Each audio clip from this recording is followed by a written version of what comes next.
first glow. We'll sip our worries away, nice and slow. Your laughter ripples like sweet warm wine. In this jazzy sultry space you're mine. The saxophone croons a velvet tune, while melodies dance beneath the moon. We'll toast to moments both grand and small, in this hazy, lazy, jazz-touched hall. But let's sit together in the mellow night. We'll drink to love till the morning light. Every glass we raise a promise true. Here's to the magic in a drink with you.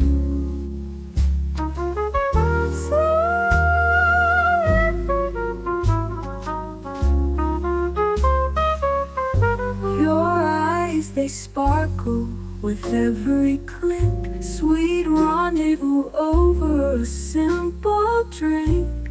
We'll share our secrets in whispers low, just you and me where the jazz flows slow. The world outside fades into the mist, but here it's our own dreamy tryst. With each sip our worries drift away. Let's stay together till the break of day. So let's sit together in the mellow night. We'll drink to love till the morning light. Every glass we raise a promise true. Here's to the magic in a drink with you.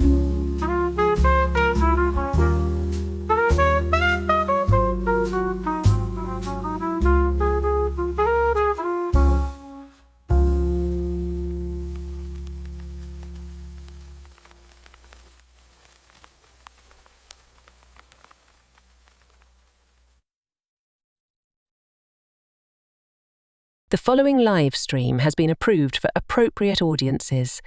It may contain occasional strong language and may not be suitable for younger or more sensitive viewers. Viewer inebriation is advised, though not mandatory.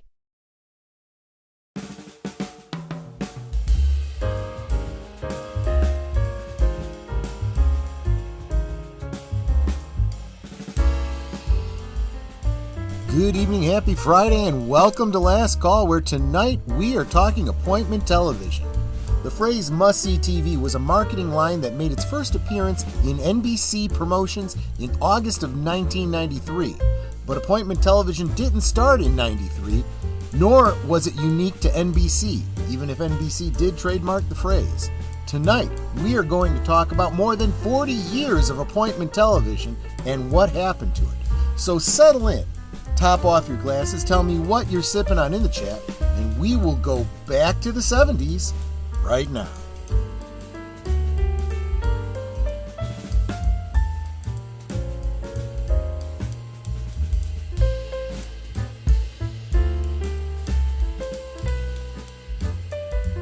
Last Call is streamed before a live audience.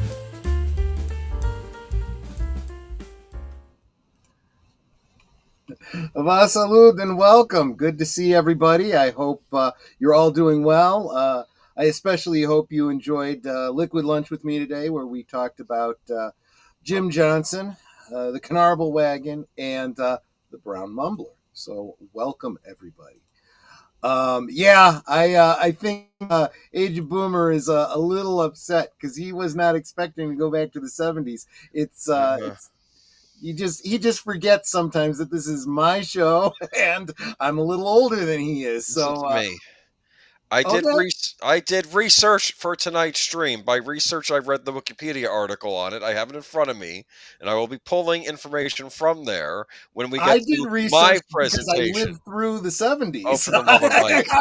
I have first-person recollection of these things. We will let you go first, and then I will set the record straight.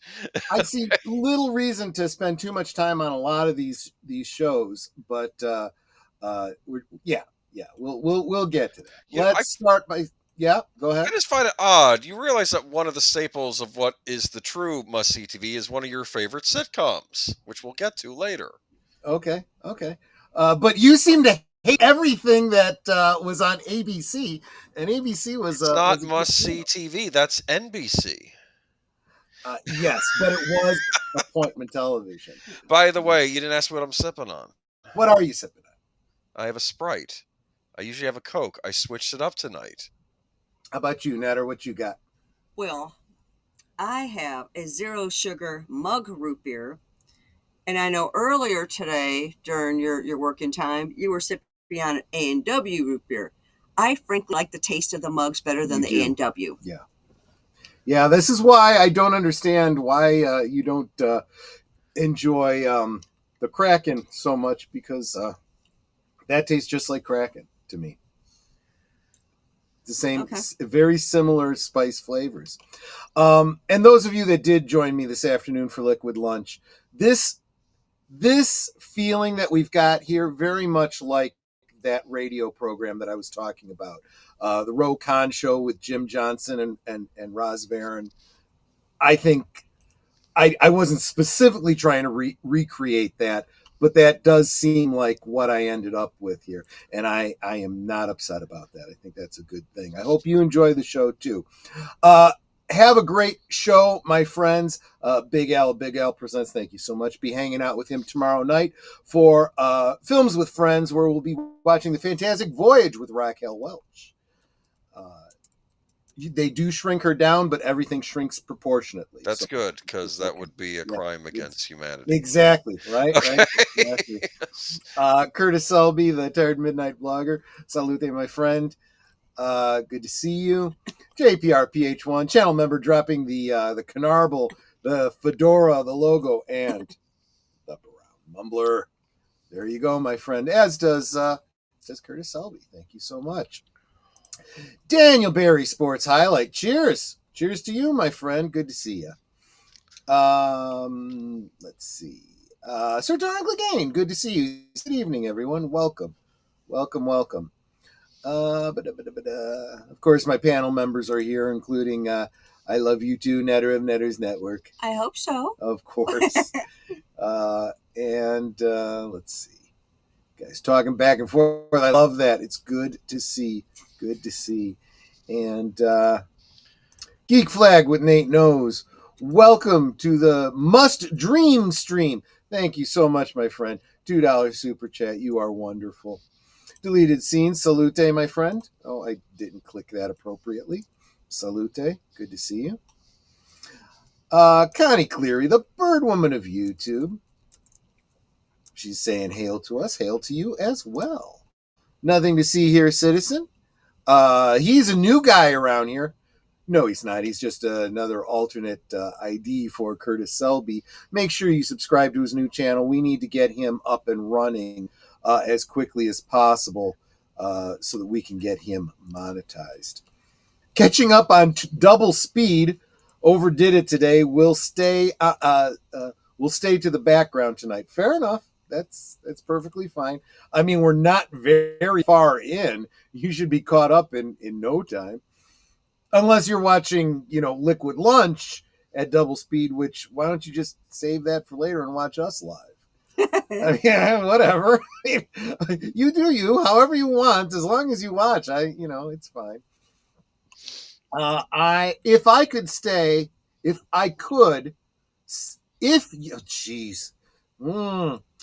If you could, please say a prayer for my grandmother. She's been in the hospital for the last 3 days. That's rough. Absolutely. Sorry. Will do, my friend. Big Al's already praying for her. Oh, that's good. And I know a lot of people think that because he's from Chicago, I've got some in with the new Pope. I don't. I did actually look into it. I thought he might have been a bishop from our town, but it wasn't him. It was somebody else. So there you go. And just jumped on me there. Geek Flag. And of course, Geek Flag makes it easy, or excuse me, Curtis Selby makes it easy on us by dropping the Nothing to See Here channel link to make it easy on everybody. That's why y'all have blue wrenches. Exactly. And now we are all here. Okay, we are all set. We should probably get to it because I know Aged Boomer is on a tight schedule. Schedule, yes, exactly. And he wasn't expecting the fact that I was going to be doing a bit of a presentation myself. Bright New World. It's like you copy me. I did. I literally did. I did literally used your format. That's exactly right. So he's going to be talking just Peacock stuff. But, you know, for me, growing up in the 70s, appointment television was ABC. And yeah, I've talked about that before. And Bold New World was the promo in, I believe it was 76. Yeah. So they had their own thing. They had, yeah. Well, every network, every season had a new slogan, you know. I think ABC one year had Still the One, and they used that famous song, you know, and they licensed that. And oops, I got too far ahead of myself. 75 and 76. Okay, I loved The Rookies. I would watch that because it would also be followed by Emergency. The two were hand in hand. I actually forgot to add Emergency to that. We'll talk about that in just a second. So Happy Days was a very long running thing. Lots of merchandising for that. Mego had the rights on that. They put out just about everyone you see there, except maybe I don't think Joni and I think Joni was the only one that got left out of that. The Fonz had a gimmick. His thumbs went up, and he had a lever in the back so he could do this. Yeah. It also was cool because they put out a motorcycle for him, and he had good grip hands because of the way they did the thumbs bit. Mego also had the rights to Welcome Back, Kotter. And they even had a play set. Mego's play sets were just cardboard, shrink wrapped in vinyl, but they looked really cool. And it was like a classroom, and you had like the teacher's desk and the chairs for the sweat hogs. And so Welcome Back, Kotter was where we got John Travolta from. And that's Juan Epstein there on the left. And he did not 86 himself either. The Rookie. You didn't tell me that this was going to be a Twin Peaks related stream. There's the sheriff. Sheriff Truman right there. What? Holy crap, you're right. It is. Look right there. That's there. him. That's Sheriff Truman. God, he was young. Yep. In fact, that character was related to the nurse-looking lady there. That nurse-looking lady there, of course, being Kate Jackson? Yeah. Who ended up being one of Charlie's Angels. Who was one of Charlie's Angels, right. Yeah. I did not include them in this list, but Charlie's Angels was a big deal back then, too. I am so surprised that you did not recognize the sheriff from Twin Peaks. Well, Sheriff Truman. Honestly, he is so young. You know, I really can't tell. So this was the Tuesday night lineup, and we're going to keep coming back to the Tuesday night lineup. Tuesday was probably one of the two biggest must-sees of the week for most of us growing up in the 70s. Sunday night, however, on ABC was the $6 Million Man. Mego did not have the rights to this. Kenner did, putting him out in... I want to say it was 14-inch scale. Going back slightly to the Rookies, mm-hmm. The other show that you don't have up here, mm-hmm. Emergency, mm-hmm. they would often have crossovers in there. It was like almost every other week you'd see a lot like some of the Emergency people in like Kevin Tighe and all those would all come in to her emergency room and vice versa, and the cops would come into emergency. Right. I'm sorry, to emergency because they needed cops on the scene. It was great. It was spot on, like Chicago PD and Chicago Fire Chicago Med. and Chicago Fire. Yeah, exactly. Yeah. Exactly. But it wasn't having the forced. It was crossover. just like, Yeah. oh, this cop is bringing it, but because a lot of the ones where they tried to cross over, it seems forced. We're going to try and work this in. They did it seamless. smart. What they did was they would just have a quick guest appearance on the set, probably on a day when filming the other show, and it worked perfectly. They didn't go too overboard where it would infringe on either show individually. So 76 and 77, 76 being the year my brother was born. Oh. So of course, Happy Days was still playing, but then they introduced Laverne and Shirley, which was actually a spin-off of Happy Days. Fonzie had set Richie up to go on a double date with him, and it was these two girls, Laverne and Shirley. Oh. Their characters were very different in Happy Days than the way they appeared in Laverne and Shirley. Cindy Williams, who played Shirley, in Happy Days was playing more like the character she played in American Graffiti. But when they were ready to go to their own show, they were like, we want to do more of an Odd Couple type of thing.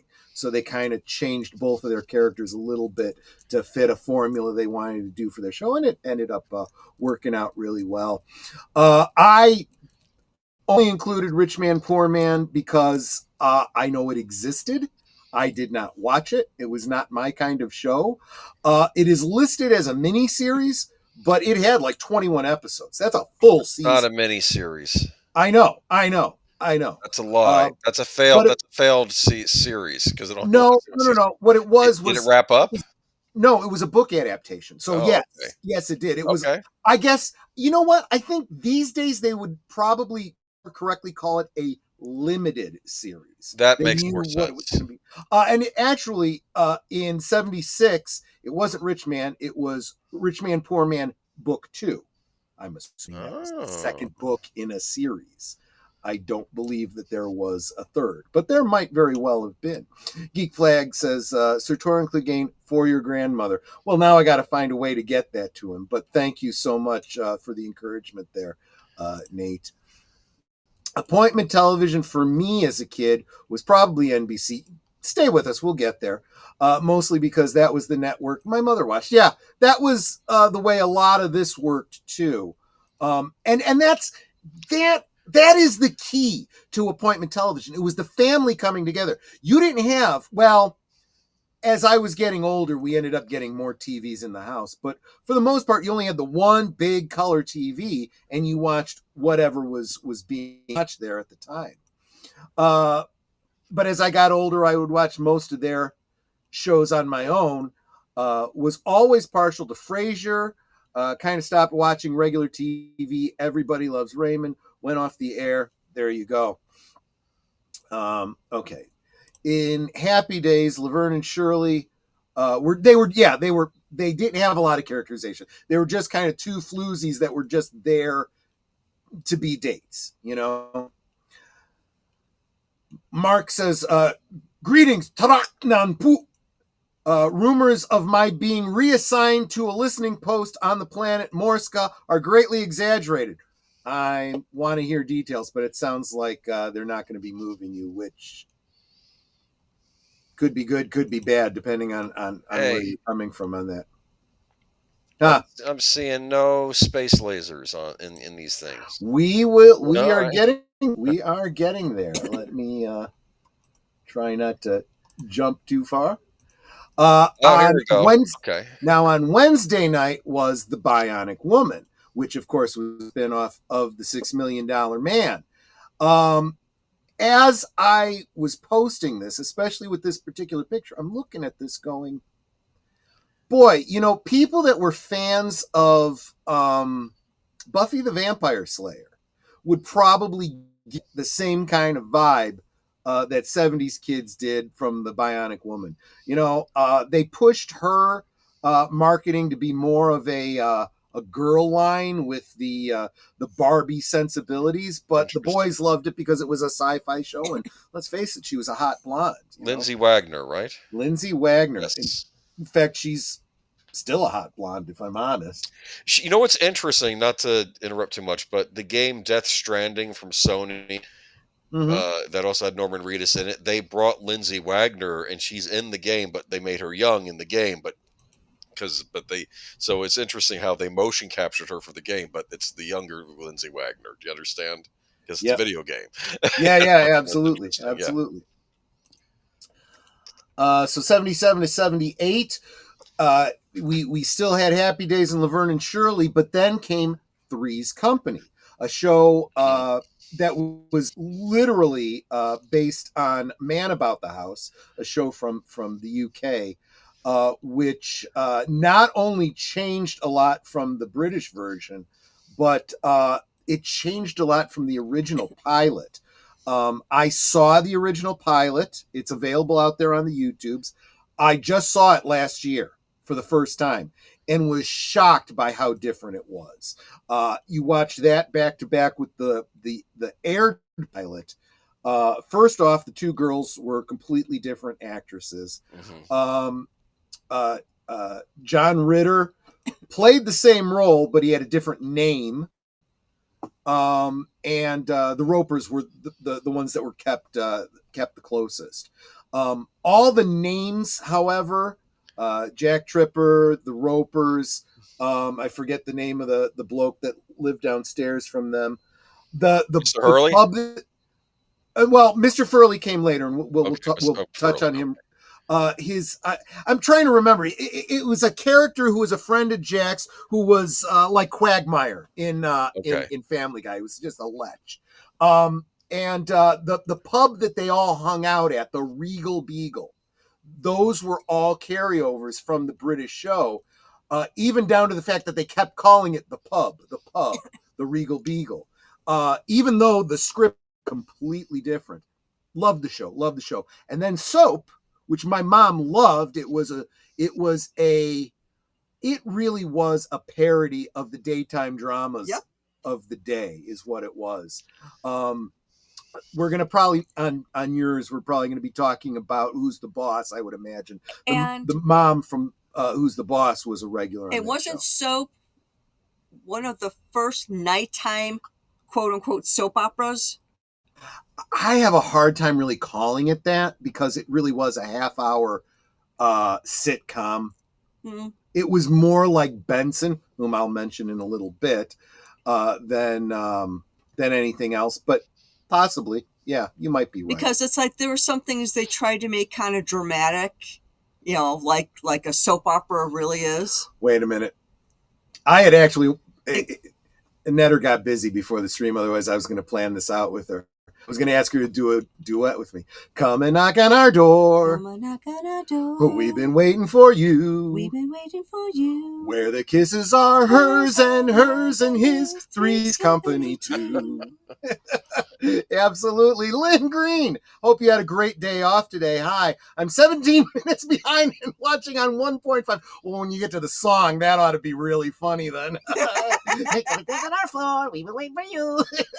But but you have an eye allergy, so listening from bed, have a good time. Yeah, we're just doing a little bit of a slideshow. You probably don't even need to see it. Larry was his friend, and the same name was the character in the UK. So yeah. The show also was called, like I said, Man About the House. They called it Three's Company in the United States. So then what? Then so back to the Sunday night lineup. The $1 Million Man was moved a little bit later, and the show before it was the Hardy Boys and Nancy Drew Mysteries. And somebody in the stream helped me out here with the name of the girl that played Nancy Drew. I can't remember off the top of my head. I thought she was so cute. For whatever reason, let's see, what did I just say? This was 76, 70, or was 77, 78. Little Troy must have been about 7 years old. And I remember my dad saying, yeah, she is cute. She just posed for Playboy recently. Like, Nice to hear. Nice to hear, Mm, Dad. I'll have to check that out sometime real soon.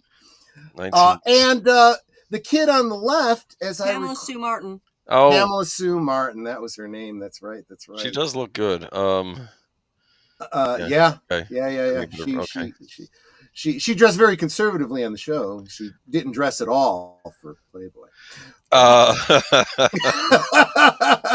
78 to 79. Oh, got a little ahead. So Happy Days. Here we go. Now, by this point, the Ropers had left. They got spun off to their own show called The Ropers. Their characters were wonderful on this show, but they didn't work on their own. They really needed to play off of the younger crowd and each other and so forth. So when they left the show, they brought in Don Knotts to play Mr. Furley, who it was a different character, but he was good. He filled the niche very well and was a very beloved character. And then, of course, we started the show after Three's Company was a show called Taxi. You're probably going to be, like I said, I mentioned in the 80s, we get to what was that show with Alyssa Milano? Who's the Boss? The Boss. Tony Danza started out here. Yes. You'll recognize Professor Emmett Brown in the lower right-hand corner there. Yes. And Christopher Danny Lloyd, DeVito, who was in everything. He was the Penguin. He was, all kinds of stuff. I don't know if it's in your slideshow because I haven't seen your slideshow previously. Right. Are you going to be talking about Saturday Night Live? No, I because that wasn't one that I watched as a kid. I didn't get to see it until plus that was not appointment television. That was you're up too late on Saturday night television. That was that's absolutely true. And I was really supposed to be in bed before then. Yes, Reverend Jim, and welcome Andy Masterson, the talented one. So glad to see you here. Fallon Carrington was Nancy Drew. I did not know that. Did you also know Fallon Carrington did a Playboy spread? You may not have known that either. Of course, Troy knows. Well, all I can say is my dad was a horn dog, which is why my parents got a divorce. Actually, the Hardy Boys were first, and in season 2, it became Hardy Boys and Nancy Drew. Yeah, you're right. You're right, and it was in an earlier slot too. It was in an earlier slot. They moved this stuff around a whole lot, and then we go on to season 2 of the Hardy Boy Nancy Drew Mysteries, which was followed by Battlestar Galactica. You wanted your laser guns? There's your laser guns. So the summer before this, Battlestar Galactica had a full feature film in the theaters with all the 5 points of articulation action figures and all that kind of stuff. It got the whole Star Wars treatment. And it was an intentional backdoor pilot because then that season they started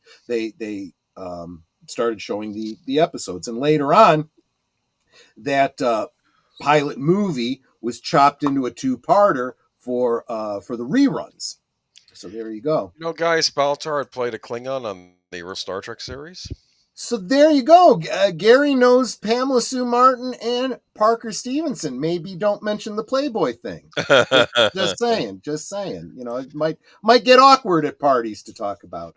I guarantee you, though, there are people that bring her that magazine to sign, which I think is just that's just icky. That's just icky. I'm sure there was an interview with her in the magazine. Probably. That's 79 to 80.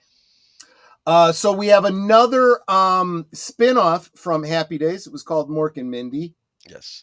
It was the stupidest idea for Nanu. The connection to Happy Days is actually better forgotten, but this introduced the world to Robin Williams. Then Benson and Barney Miller followed. My father was a huge fan of Barney Miller. My grandmother was too, yeah. And I wouldn't have watched it. I mean, it was an okay show.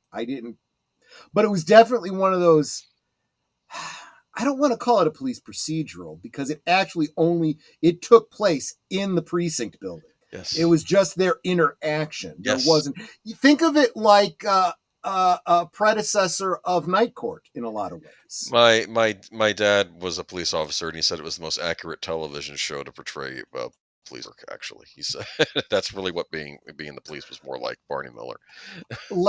A few years ago, I would have disagreed with you on this, Geek Flag, but I have come around to having a renewed appreciation for the original Battlestar Galactica.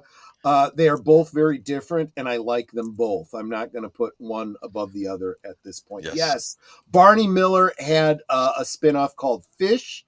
I love that one, too. I don't know why I liked it so much. I just did. Abe Vigoda, who played Fish in both, was great. He was one of those kinds of guys that was like born old. He always looked old and didn't really change much as life went on. Was Benson a spinoff, or was that an original? Benson was a spinoff, but I don't remember from what. Because I recall, not WKRP in Cincinnati. It wasn't related to that, was it? No, but I think someone in here is going to be able to fill us in. 1980 to 81. Yeah. We're getting caught up to yours. So at this point, Happy Days was on its last legs. It was a spinoff of Soap. That's there you right. Go. Okay. There you go. Benson was like the butler or something on Soap or something like that. I don't remember. It was I remember Benson was a decent show, though. I never, of course, it was before my time, but I remember my parents watching it, I think. Yeah. But Happy Days was really on its last legs here. Richie had left the show. Ironically, his wife, you see her there in the red sweater on the left, was still on the show for some reason. The good-looking guy there on the left in the Letterman's jacket was a cousin that they brought in to fill, that niche. I think we lost Potsy was still there, but we lost what's his name? Ralph. We lost Ralph. Pat Morita had left, and he'd been replaced with the Italian guy, Al. Joni and Chachi ended up getting their own spinoff, which didn't do very well, but I liked because they were starting to get into that, like the pop music, or not pop music, but the ballads and stuff like that. Right. And so they were bringing a lot more music into it and whatnot. But the show did not last much beyond this. Same was true with Laverne and Shirley. They were kind of waning. And Three's Company had gone through 3 blondes by this time. Suzanne Summers left. She was replaced with a cousin named Chrissy. And I remember, I think Chrissy was the one who was in License to Kill that we covered. Remember you said, that's you like the blonde wife of Felix Leiter? That was her, I think. That was Chrissy from 3. Yeah, the one who followed Susan Summers. That was Cindy. Her. Cindy. It was one of them, I think. Yes, I could be wrong. And this was I'm forgetting her. She was a nurse. It was interesting because with the cousin they tried to go with the same goofy, silly blonde, but then added on top of it that she was a klutz. So they kept doing the door gag where they had the swinging door between the kitchen and the front room, and every time Jack would go through it, she'd be coming through and slam into him, and he'd get knocked. Of course. A lot of pratfalls, and it would get to the point where he'd get to the door and he'd go like this: Cindy, are you there? I'm coming through. And he starts to go through and then gets hit. She goes, "What were you saying?" Priscilla Barnes is the actress here. She played a nurse who was not goofy. She was very professional, but just a different character, and it was a different dynamic. And then Too Close for Comfort, a new Ted Knight show, and it kind of played up the same. There were some similar feels to it as like the Ropers. You had the married couple. They had their 2 daughters living downstairs. They didn't like the fact that they hung out so much with the guy because which everybody knew the guy was gay in real life, but he didn't Right. play a gay guy on the show. Well, what was so hilarious is I was watching the show as a kid. Mhm. Now, keep that in mind. As a kid, where gayness wasn't really Talked about, yeah, it wasn't really talked about. And I kept looking at it going, that guy's gay. Yeah. Like, I mean, he did not act like a guy who was, you know, staring at the girls and wanting to be with them or anything like that. Yeah. I'm just looking at him going, Exactly. okay, does he want to borrow one of their dresses? I'm like, this guy obviously is not straight. The dad has nothing at all to worry about. Yep, exactly right. They could have played it that way and they didn't. So let me get back to presentation number 2. And this one is you, my friend. You're going to pick it up from there. I guess we don't get to watch ABC anymore. Now we're going to watch NBC. You combine mine with yours? No, it's 2 separate ones, but go ahead. Was this it? Oh, wait a minute. Maybe I'm not on. You're still there on we go. yours. 1980. Sorry, there you there go. we go. All right. Here we are. So he's talking about the idea of appointment television, but to be fair, I think it's good that he sort of covered the 1970s because it kind of segues into what we're talking about here. NBC was not doing well. By 1979, this is according to Wikipedia, that's where I'm reading from, NBC had fallen into 3rd place in the Nielsen ratings. Network executive Fred Silverman, who previously led ABC and CBS to top of the ratings, joined the network a year earlier. However, he could not bring the same rating success he had as Programming Wiz at the latter 2 networks. Let me see. Let me switch over. That was true. I'd actually forgotten that. He was Yeah. I actually liked his character on there. I couldn't stand the wife on that show, though. Interesting. Resulting in a string of new programs that were derided by critics and eventually being canceled at few showings. The 1980 to 1981 season of the new low point for NBC, as the network had only 3 shows in the Nielsen Top 20. So let's go into it. This Real quick, I'm seeing a name I haven't seen before. At least I don't remember having seen. Lizzie Armstrong, welcome. I'm so glad to see you here. I hope you're enjoying yourself. We are talking, well, we've just entered the 80s. We're talking 80s appointment television. We're talking about... Quick, I don't think I meant to lay this down a little thicker when we started, but the point is that I've mentioned this before about television. In the 70s, the 80s, the 90s, maybe we're starting to get a little bit more freedom in the 90s. You watched the show when it came on. This does, although the technology to record, you know, on VHS or VTRs back then did exist, only well people had them. So the average person, you had to watch that show on the night. You had to be in front of the television, watch it live. There was no restream. There was no, you know, whatever. There was, at the end of the season, the possibility of them going through it again in reruns, but they didn't always play all the episodes, and they were oftentimes preempted by something else. So that's why it was must-see TV, especially because these shows were very popular. So, like for me, with the Happy Days and the especially with the $6 Million Man and Battlestar Galactica, we were talking about those things at school, you know, throughout the week. You know, so you had to see them. Otherwise, you'd be left out. There was no concern about spoilers, because if you didn't see an episode, hey, could you fill me in what happened? I get to see it. It's not a spoiler because you weren't expecting to see it, you know, at least for another 6 months, possibly for another year, if at all. So, you know, anyway. Yeah, I'll get into that when I get into the 90s. I'll explain to you how it functioned with 1980s television, because keep in mind, there were no DVRs yet or watch on demand yet in the 90s. Wasn't until like the 80s where, I mean, the 80s was when we got a VCR. So now, the concept of must-see TV, this phrase was coined by NBC, and I think it really applied to their Thursday night lineup. Yep. I'm going to go through where it starts. Hopefully I got these years right. So I'm going to say the 1980 success in the 80s. So this is... That is, wait, I think this is Yes. amazing. Little real world here. Lizzie says, I was walking out of my room and the phone just started playing this. I'm assuming that she was watching something else and it led into this for some reason. I think that's really cool. It's neat to hear how someone, comes by the show, and I'm glad you're here. I hope we earn a subscribe from you.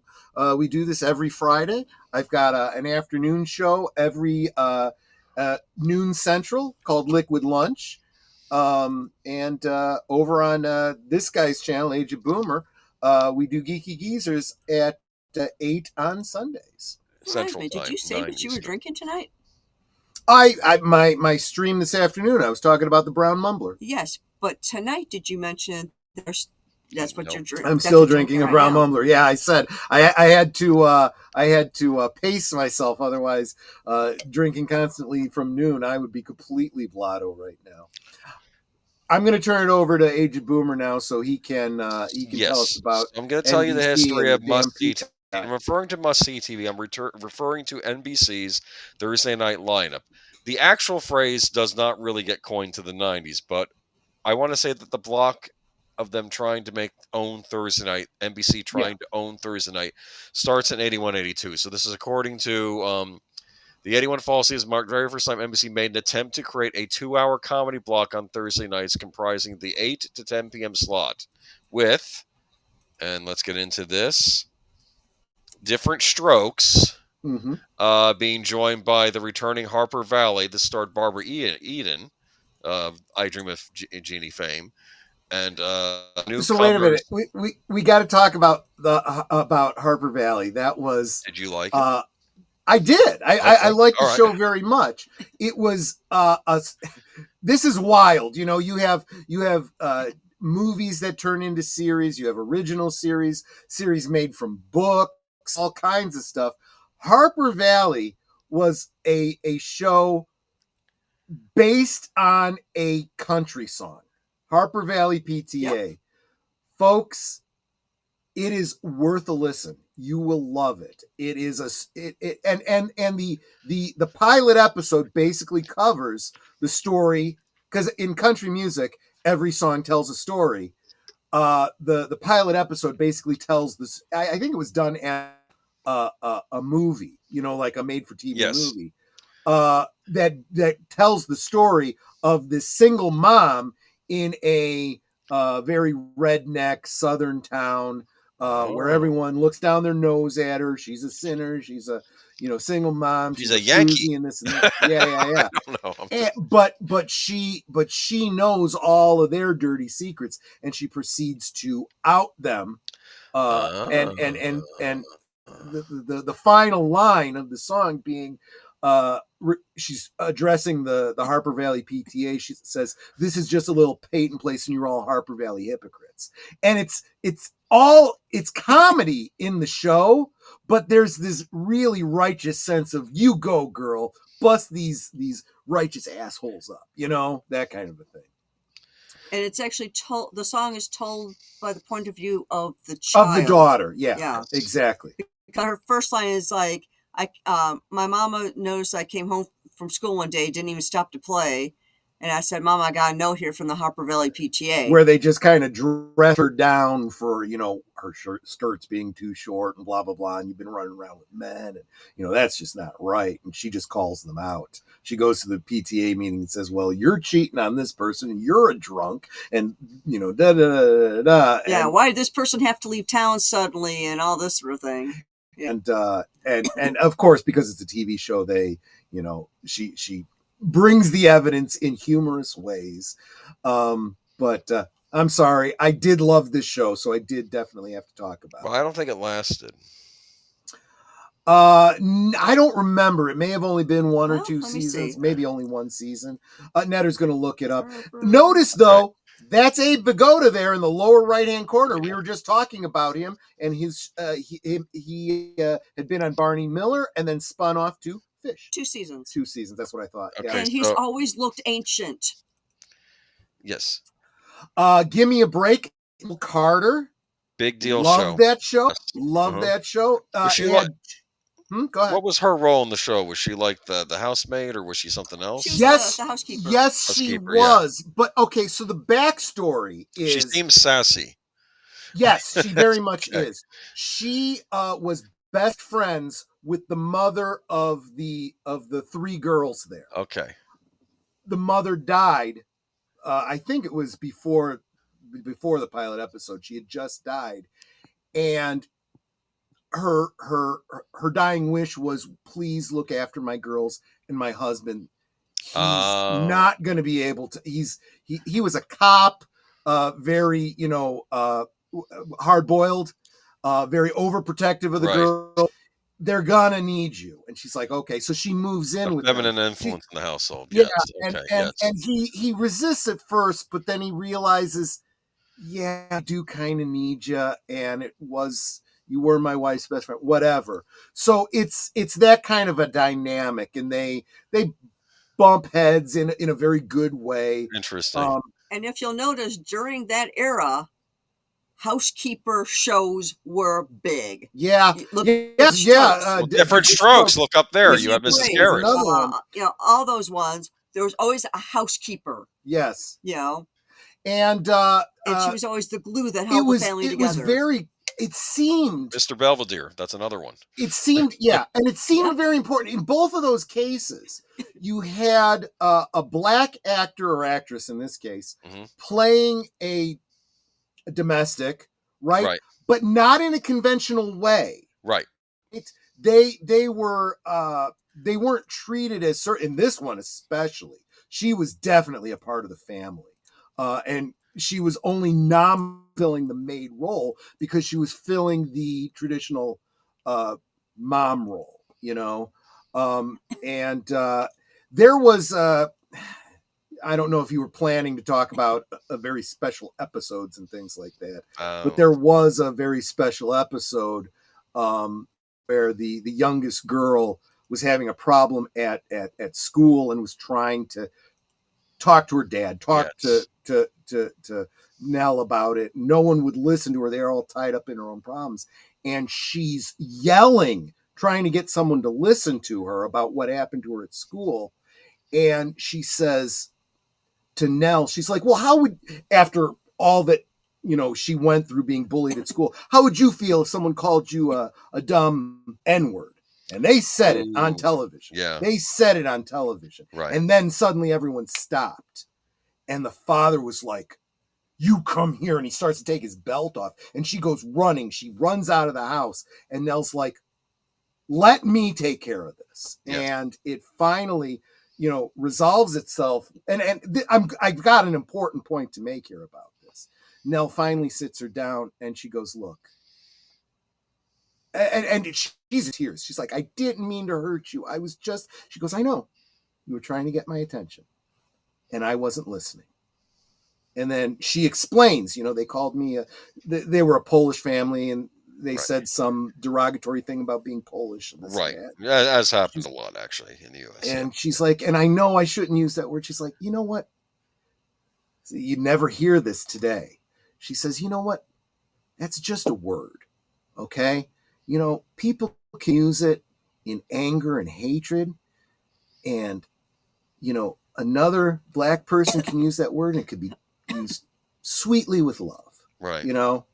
And in other words, there was definitely this, and especially, different strokes there too. The blended family, the rich guy adopting his I don't remember what his relationship was. I think to it the mother. was either a previous housekeeper, maybe, that were sons, or something like that. Yeah, and she died, and so their father also died too. The two boys, yes. So he had adopted the boys. Willis and Mrs. Garrett comes in. She ends up getting a spin-off later on. Facts of Life. And they do a lot of talk about racial relations. And, I don't know. Maybe they did a lot of talk about a lot of things on Different Strokes. A lot. Yeah, well, let's not get into that. I know the notorious episode. It was touched on. It was very and I saw that in reruns a few times. And I'll say this for the subject. I think they handled it as tastefully as they could. Yeah. But it's basically But I like don't think warning a sitcom boys. is where you want to be doing those kinds of No, shows. Just no, my but opinion. that was Norman Lear. That's what he did. It was to Yeah, inform the that's public. true. That is true. And to be But what I fair, find is, yeah. to be fair, when I was watching as a kid, maybe I was the right age to see this. It says, "Be careful of certain older people that get you Yep. alone." Yes. Yeah, All right. exactly. Yes. Exactly right. I heard Boomer groan, so Darth Plato's set for tonight. But what I'm getting at is the racial relations were depicted in, I think a lot of people might think unrealistic ways, but it was shown to be the ideal. This is what we should be striving for, This people. is what we should be striving for. And Yes. and it wasn't preachy. It was just, it just was, Hill Street Blues. I like that show too. It was a little late for me. I never watched it. But I gotta say, I always had to watch the opening because I loved Music. the theme song from Hill Street Blues. It's a great jazz piece. Look it up. It's on YouTube out there. I get the same thing with Taxi. Taxi's theme song is called Angela. Both great jazz tunes. Definitely worth checking out. Now, the reason I bring up this too, and why I say this, is that this is interesting. We have 4 situational comedies and a at 10. And this format is sort of the Thursday night format for a number of years. This, by the way, that was Lewis and Clark. I think this was a Dave Kaplan show that came out after Welcome Back, Kotter. Didn't last, though, but that was another one. Yeah. So keep in mind, too, another problem with must-see TV, especially these Thursday nights, is you'll have a block, but that block changes. That block can change mid-season. Sometimes they'll take a hit show and move it to another night, or a floundering show and they move it to another night, and it's successful on the other night. But it was a gamble because sometimes they take a hit show, move it to another night, and it died. Now, I believe Hill Street Blues was made by the same people that eventually made NYPD Blue, right? So this is sort of like a precursor to that. Actually, I think you might be right. Was that Chicago-based still, Hill Street Blues, or was it New York? I don't remember. Honestly, I don't remember either. I want to say it was Chicago, but I don't know. Because I know that of course, NYPD Blue was New York, but let's move on though. And of course, I think the Kaplan show, and the Barbara Eden show that we just mentioned, they got replaced later on, or at least they were moved to other nights or canceled, and Fame replaced it. So Fame was an hour-long show as well. Go ahead. It was unrealistic. I grew up in Brandywine, Maryland. I had close friends who were white, black, Jewish, Latino, and Asian. We all, from the comic book store, you'd hang out at the comic book store together. We didn't care about our differences. Oh, maybe you meant it wasn't unrealistic. I really, we've talked about this before. I feel like from like the 70s up through the 90s, race relations in this country, and even acceptance of different lifestyles, shall we say, was pretty, copacetic. It's like, well, it's not my thing, but whatever your thing is, that's great. And pay very close attention. Geek Flag saying it wasn't unrealistic. My mistake. Okay, sorry. Yeah, it was. The thing to remember is that there are people trying to divide us, and I think people are taking it hook, line, and sinker. It's the news media primarily. But who's behind the news media? Keep that in mind too. Yes. And they want conflict.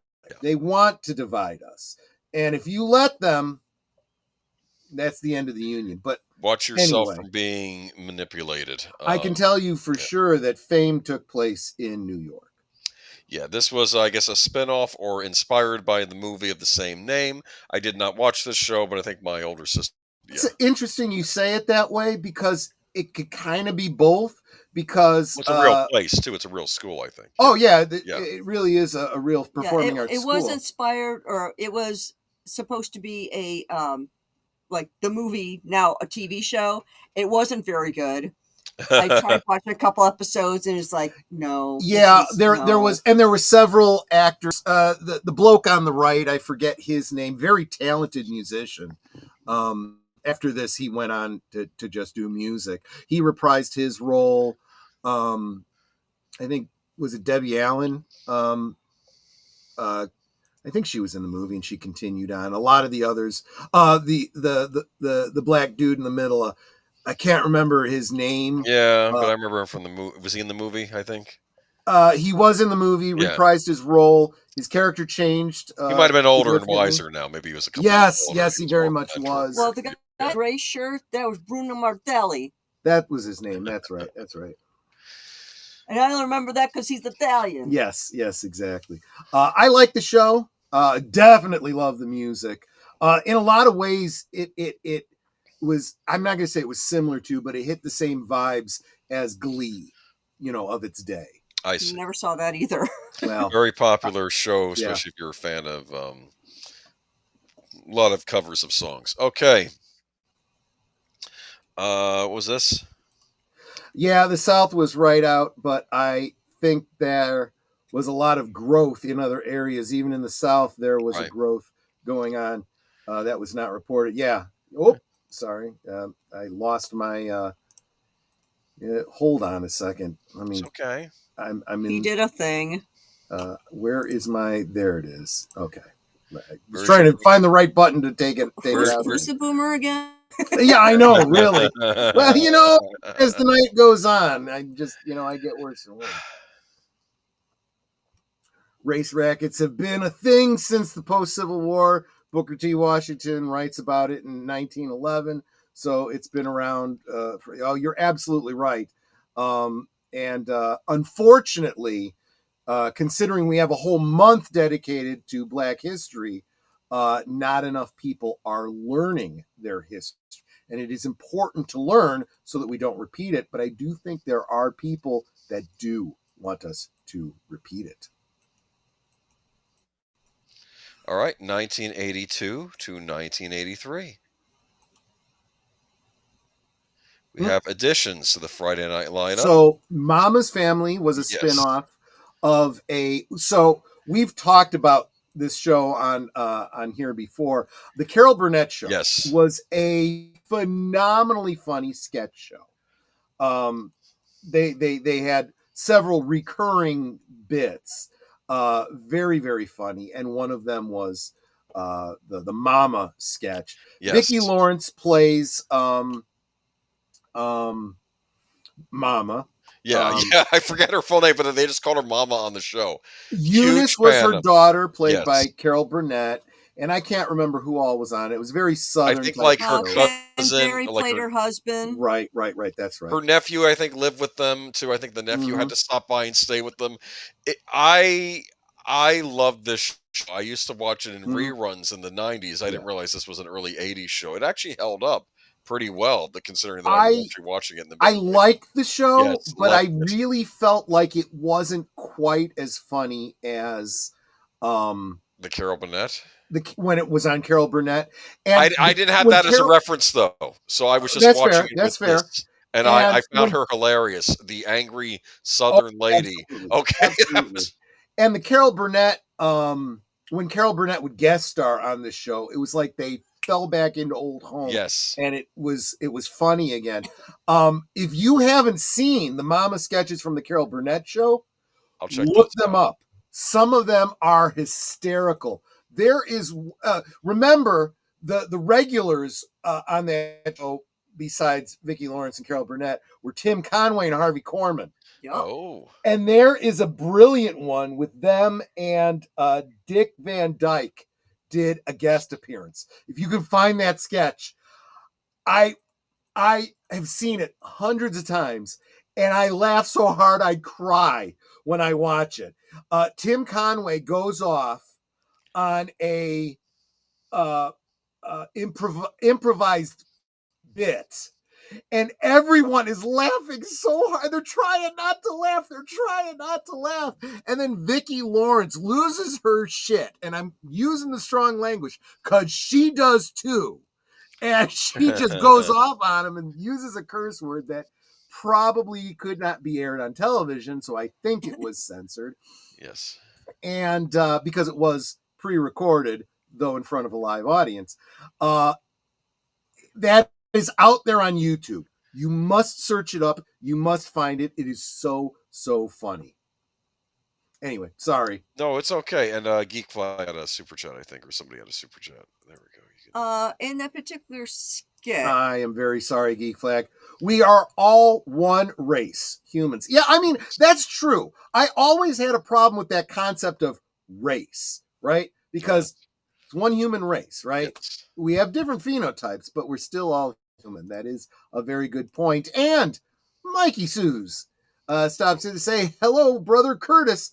And Curtis is shouting, Carol Burnett. Yes, exactly. Now, if we look... Carol Burnett is on Tubi. So you can, because I'll tell you what, that whole show is great. Not just the mama bits. I think Mama's Family might also be on Tubi as well. Oh, it very likely is. Have you seen the Carol Burnett sketch with Harvey Korman and Tim Conway, where Tim Conway is the dentist? No, well, maybe it's hard to say because I you would remember growing up. It is a little Korman, before most my of the time. scene. That's part of the problem. He's just sitting in the dentist chair with the gauze out. You can't really talk at all, and the whole skit is he's gonna do a what do they call it when the root canal? Ooh, so he's got to numb him up, and he's got the thing, and he accidentally moves at the wrong time or whatever, and his hand goes numb because he hits himself, and oh darn it, and then he drops it, and he gets his leg, and his leg goes numb, and he's just improvising as he goes. And Harvey Korman with the kid, and he's laughing. You got to see it. I cannot do it justice. It has to be seen. Cheers. Yes, that's the big one. By the way, Cheers did not have action figures back in the day, but since Mego has come back, they have put out figures of the Woody Harrelson character and Cliff Clavin. Cheers was, of course, the I almost want to say it was like the first of what I don't want to say modern sitcom because I don't know if we have the modern sitcom anymore, but all the other sitcoms that follow this, I think Cheers was the first one. If I'm thinking about how it was in the 80s, like Cheers had spin-offs. I don't even know, which we'll get into later. Well, Frasier definitely. And I argue one at least, maybe if it's not a spin-off, it takes place in the same universe as Cheers, but we'll get into that in a little bit. Oh, okay. But no, huge deal. Real quick, want to say hi to Joshua V, who stopped in. And I, of course, want to say hi to Ruby Hoove, who has just gifted a membership to Caveat Ties. So welcome to membership. And thank you again for expanding the community, Ruby Hoove. You are wonderful. Question, your Carol Burnett show episode you're talking about, is that the one where they're talking about the elephant? Yes, the elephant. Okay. You're going to drop the link? I'm trying. I think I just found it. So yes. Yes, she's dropping the link. Guys, if you could right click on it, open it in another tab and just watch it at your convenience, trust me, you will thank me later. Okay. But these were both Thursday night, or at least they start on Thursday nights. Now, typically what would happen is sometimes these shows would go on Wait Thursday a minute. and they get moved. Mikey Suze brings up we neither one of us mentioned The Greatest American Hero, did we? My gosh, that's a shame. Yes. Well, it's not technically a Thursday night NBC lineup show, at least, or maybe it was in the 70s. I don't know. Of course, I don't know when that started actually, and I don't remember what network. It might have been. Was that a CBS show? Most of the superhero shows were CBS. Anyway, Cheers. We got Ted Danson, Shelley Long. This was, in addition to the rest of the cast. Is that Rita Perlman in the background? So I'm getting Rita right. Perlman. Yeah, of course, the wife of Danny yes. DeVito. Yeah, and I forget who played the mailman and who played Norm. Oh gosh, George Wendt played Norm. George Wendt. Yeah, George and Wendt Norm was the drunkard. Yes. George Wendt was and Norm, of course, was the inspiration for the character of Morn in Deep Space Nine. Most people don't realize that. I didn't realize that. You're like, oh yeah, that kind of makes sense. That's funny. And I'm forgetting the name of the guy who played Cliff. I should know. They make a point that he's in every Pixar movie. They give him a line. He's in every Pixar movie. He is in The Empire Strikes Back. He was in Alexa, who played Cliff Clavin. There you go. Cliff Clavin is played by John Ratzenberger. John Ratzenberger, yes. Okay. He does a voice in every single Pixar film. He was the guy at the missile control in Superman. Yep. He was also in front of a control in Echo Base in Empire Strikes Back. He's in so many things, and thank you, Mikey. Do you know what was funny when Pixar took over the English dubbing for a lot of Studio Ghibli? That's a very famous Japanese animation studio for Disney. When Disney, they had John Ratzenberger do a couple lines in those as well, which I thought was funny. That's right. She's based on the real life Bull and Finch pub in Boston. Very good. But and Mike Sues4 says, I was faster than Alexa by seconds. LOL.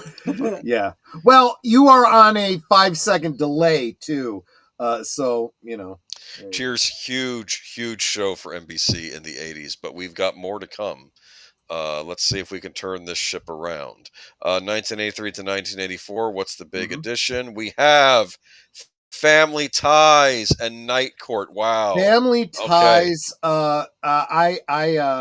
I idolized Alex P. Keaton. Yes. I dressed like him. I went to Young Republicans meetings. I was real into that stuff. Yeah. And his, of course, parents were the leftists because they worked for PBS of all places, right? Yeah, it's right. It's like.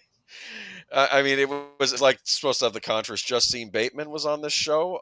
Yes, she was. And just great cast. By the way, Justine Bateman has a great YouTube channel. You should definitely be following it. She is not like her character on the show. She is smart.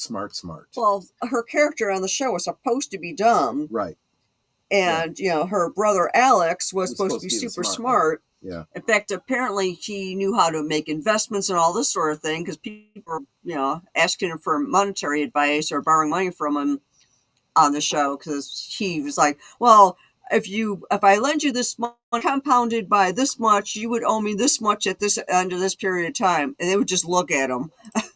Oops. That's an excellent point there, Curtis Selby. This was a time when Republicans and Democrats could not only love each other, they could be in the same family together. Yeah. Sorry, I wasn't in the chat for a bit. Was chatting with another channel creator or something. Yeah, no, that's fine. That's perfectly fine. Doing Mikey and Gorillas are doing rewatches of Night Court episodes now. Yeah. Marky Post was, gosh, she was beautiful. And first thing I remember her from was an episode of Buck Rogers. Interesting. John Larroquette as more of the lecherous. John Larroquette, who all the Klingons will know as Maltz from Star Trek 3. That character is the reason that the Federation was able to learn the Klingon language. Here's an interesting thing about Night Court.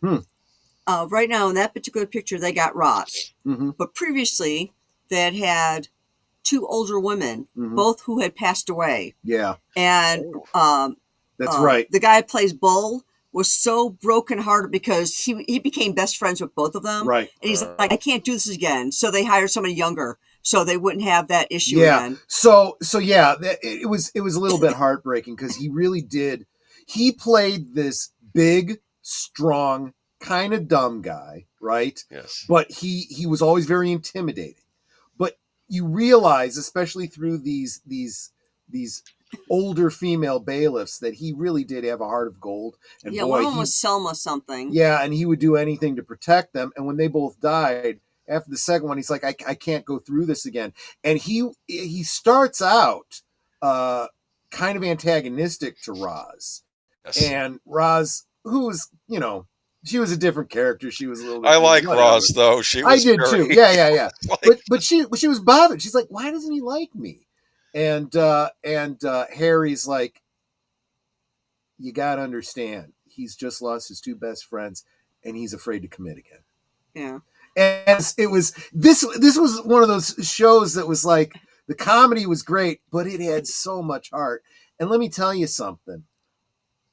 I don't think I can watch the new Night Court. I have seen a couple episodes of it, and I was in tears both times. And I'm like, I can't do this. I just can't do this. Because they did a great job of... Not because they did a bad job. No. I actually don't know, because I haven't watched enough episodes to see if it was funny in any way. I like the for some. The 2 episodes I watched were specific episodes that, were recommended, and I checked them out, and I'm like, oh, I can't do this. The series concept for the reboot or whatever is Harry's daughter. Yes. Has become a judge, and she's played by the gal. Big Bang Theory. Yeah, he played Wolowitz's wife. Yeah. And I mean, she's great in the role. And but she doesn't sound like this. No, she doesn't. No, she doesn't. Like how was Mother? Although she does occasionally get the angry voice, but not quite as nasally. And she's dealing with her dad's death, and she convinces John Larroquette's character to come back. He had been the prosecutor. The prosecutor originally. He's coming back now as the defendant, the public defender. And the play that the two of them have is just, it's beautiful, but it's really rough. And I don't want to get in, but I don't think it's a bad show. It probably is a very good show. I just, I don't want to go through the tears anymore, And you had Harry Anderson, of course, as Judge Harry T. Stone, and Charlie Robinson as Macintosh Robinson. I remember him, yeah. If you guys are Star Trek fans, Brent Spiner had a recurring role in the show where he plays this goofy, bumbling, hick. Yes. And he is so funny. Yeah. Yeah, if you're interested in watching the new Night Court series, I just searched by Night Court 2023, and let's see, where to watch? You can watch it on NBC, because I guess it's still on since 4th season, Fubo TV, Sling TV, Apple TV, Amazon Prime. The last 2, though, are $1.99 to watch. Okay. This is the new Night Court? Yeah, Nate was just saying it just got canceled. So I do want to say something, though. You're saying it's on its 4th season right now? Yes. When I Google it, it said it had 4 seasons. Now, that's sad it's getting canceled, but 4 seasons, that's a pretty good run. So yeah, I still would recommend watching it. I mean, that's 5 seasons, I think, is the ideal. But if you get 4, that's better than a lot of shows get. So yeah. You can also watch it on Peacock, Hulu, YouTube TV as a premium subscription, and Fandango at home for $1.99. Some of these I've never even heard of. So now we have the 1984 to 1985 season added a new show. And this was, of course, the Cosby Show. Wow. This is now we're getting the stuff I mean, I did watch the Night Court as well on occasion. Felicia Rashad, Lisa Bonet. Yeah, Bill Cosby, of course. Mm-hmm. I watched this show regularly. This might have been my favorite sitcom. Bill Cosby, I mean, whatever people say about him now, at the time, I'm going to tell you, he was America's dad. Darth, I did my best. We wouldn't have even had the 70s ABC lineup if it was up to Boomer. Darth, this is what I am doing, and I'm going to be clear about this. This is the NBC Thursday night lineup, and we're not even in the must-see TV era. And the whole reason this started was because David Zaslav was saying HBO is now the must-see TV. Okay, well, not really, but I thought maybe some of the youngins in the audience don't even know what must-see TV is. So I thought, but then I did research, and basically this is sort of, we're just in the progenitor stage of must-see TV. But this is basically the NBC Thursday night lineup. That's how I see it. Right. Never liked Cosby. Note, it's okay. Wait a minute. I'm going to come back to Darth Plato's comment in just a second. I happened to be scrolling through NBC TV to see the new Night Court series, and apparently there's at least one episode where her husband from Big Bang Theory. That doesn't surprise me. That doesn't surprise me. It's an episode called A Decent Proposal. It was season 3, episode 18. If anyone's interested. So Darth Plato never liked the Cosby Show. No joke. I never thought he was funny. That's fine. I'm not disagree with you on that, but I want to know, Darth, have you ever seen Bill Cosby himself? It was a stand-up routine. I remember that stand-up routine. I loved that. The chocolate cake bit. Remember the chocolate cake bit? Yes. And some of his jokes from that made it into the Cosby Show.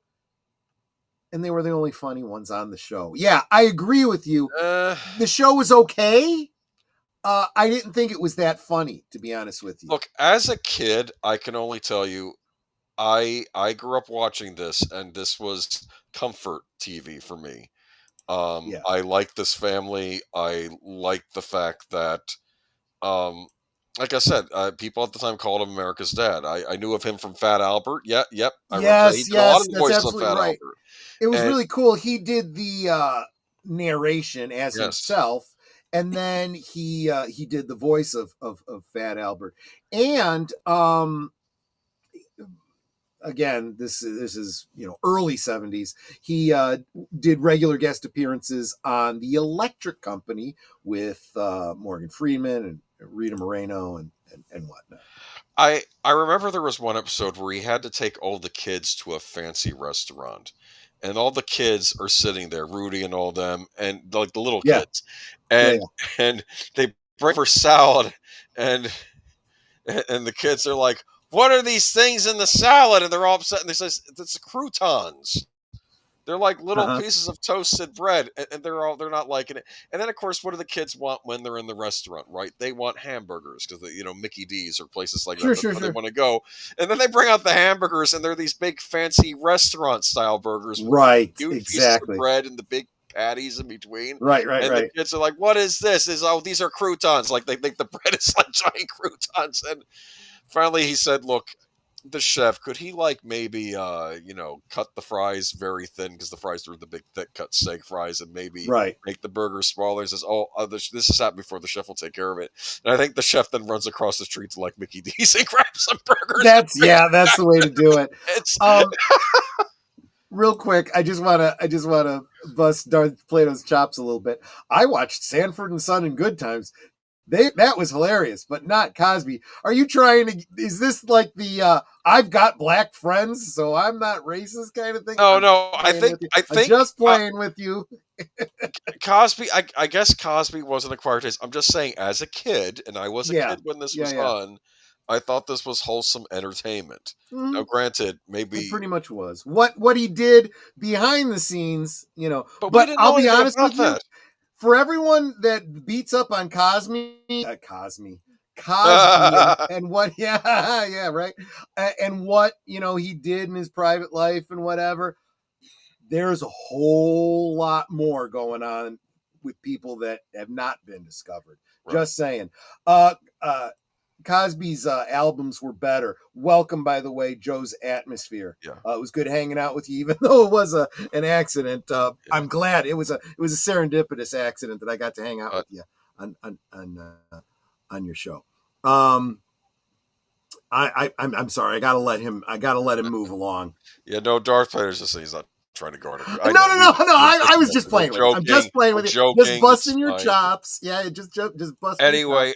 I remember my favorite episode. There were a couple of my See, Nate thought it was funny. My favorite episode of this was when, and I could be wrong, but I'm pretty sure these were Jim Henson Muppet Company Muppets, even though they were made just for this episode, where he has a bad dream, and he's in every one of the. You told me about Muppets. That. Yes. And what I think happened is I think that maybe it was this whole thing where Bill Cosby should have been a guest star on the Muppet Show, but never was.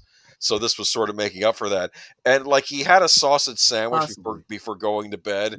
And then he's having an argument with the sausage sandwich in the dream. And he's saying, "Oh, sausage sandwiches disagree with you." "No, they don't." "Yes, they do." "See, you're disagreeing with me," because the sausage sandwich was arguing with him in the dream. Yes, it was just funny. I don't know. I enjoyed it, but like I said, I don't know how I'd view it now as an adult. Add breakfast sausage to the shopping list. Breakfast sausage added. You made me think of it, so I gotta. All right. Some Jimmy Deans. Okay, all right. 1986 to 1987. Let's move on. What is the big one here? Some more. Different World, which was a spin-off of The Cosby Show. Yes. Yeah. Lisa Bonet, that's the actress's name, right? I think her character ends up going off to college. And Different World. Wings, which starred Tim Daly. Yes. Love that show. You guys would know him as Superman from the animated series. Great voice for Superman. Guys, help me out. I really like that blonde, but I can't remember her name. Oh, I can't think of her off the top of my head, but she had a cute little Crystal Bernard. That's her name. Slightly southern accent. Crystal Bernard. Crystal Bernard.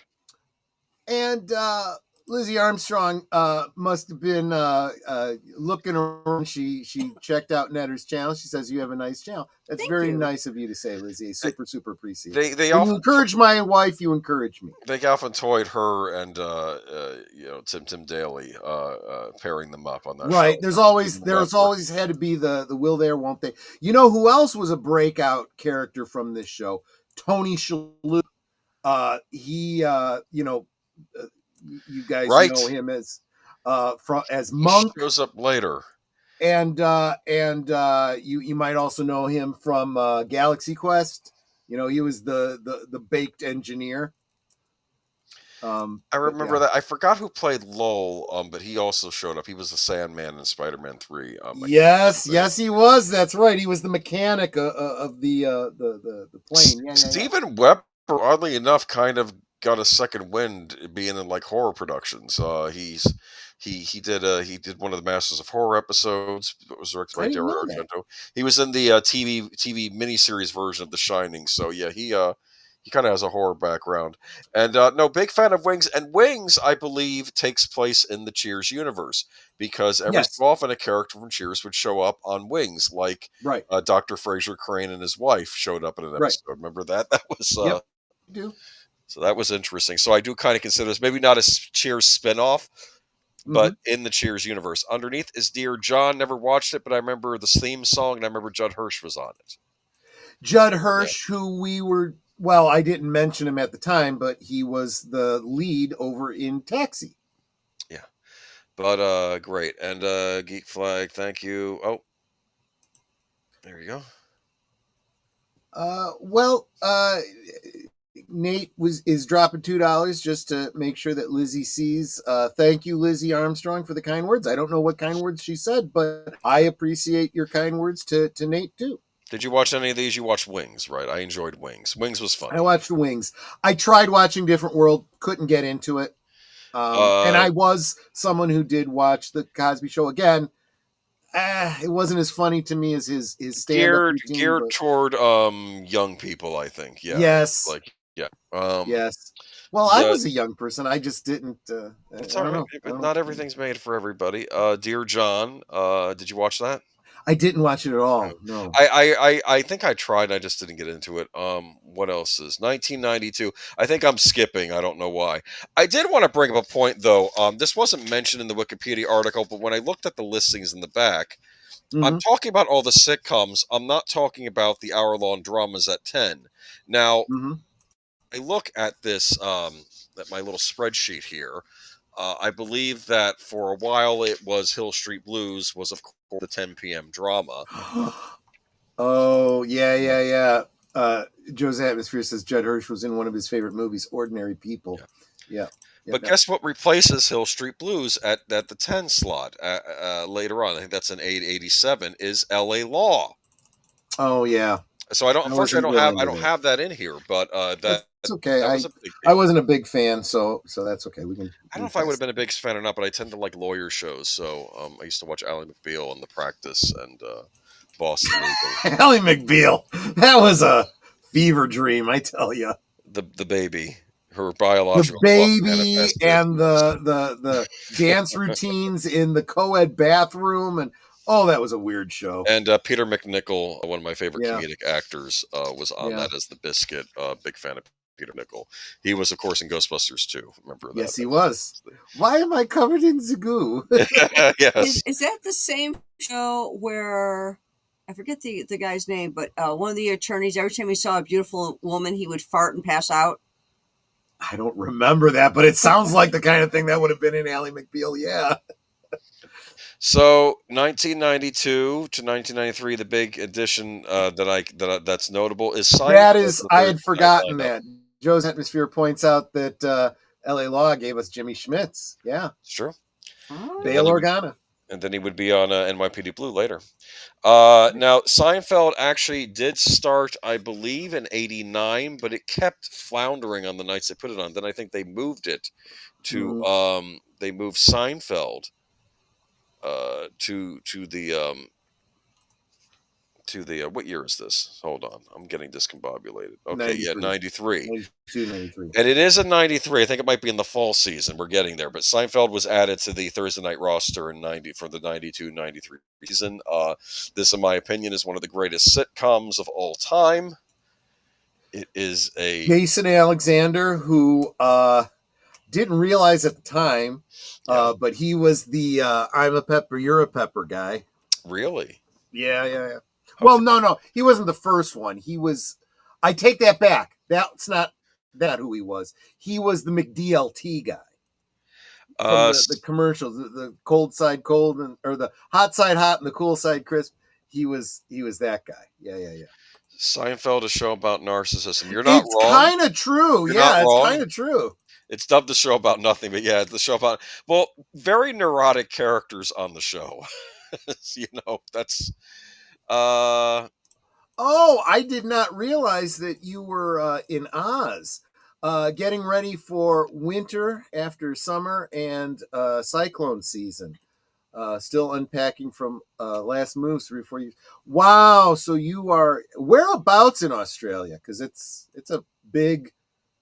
Well, is it a continent or an island? I don't know, but kind of could be both. But Seinfeld, in my opinion, is the first of what I call the must-see TV lineup that I know. And now we're going to move into 1993 to 1994. And this is where the brand must-see TV comes from, where it's officially put up there. The must-see TV slogan was created by Dan Holman, NBC promotional producer, during a network promo brainstorming session in June 1993 at NBC's. It's actually good marketing. Yeah. It really is. Must-see TV made its first appearance at NBC Promotions in August 1993 and included the day of the week, Must-see TV Thursday.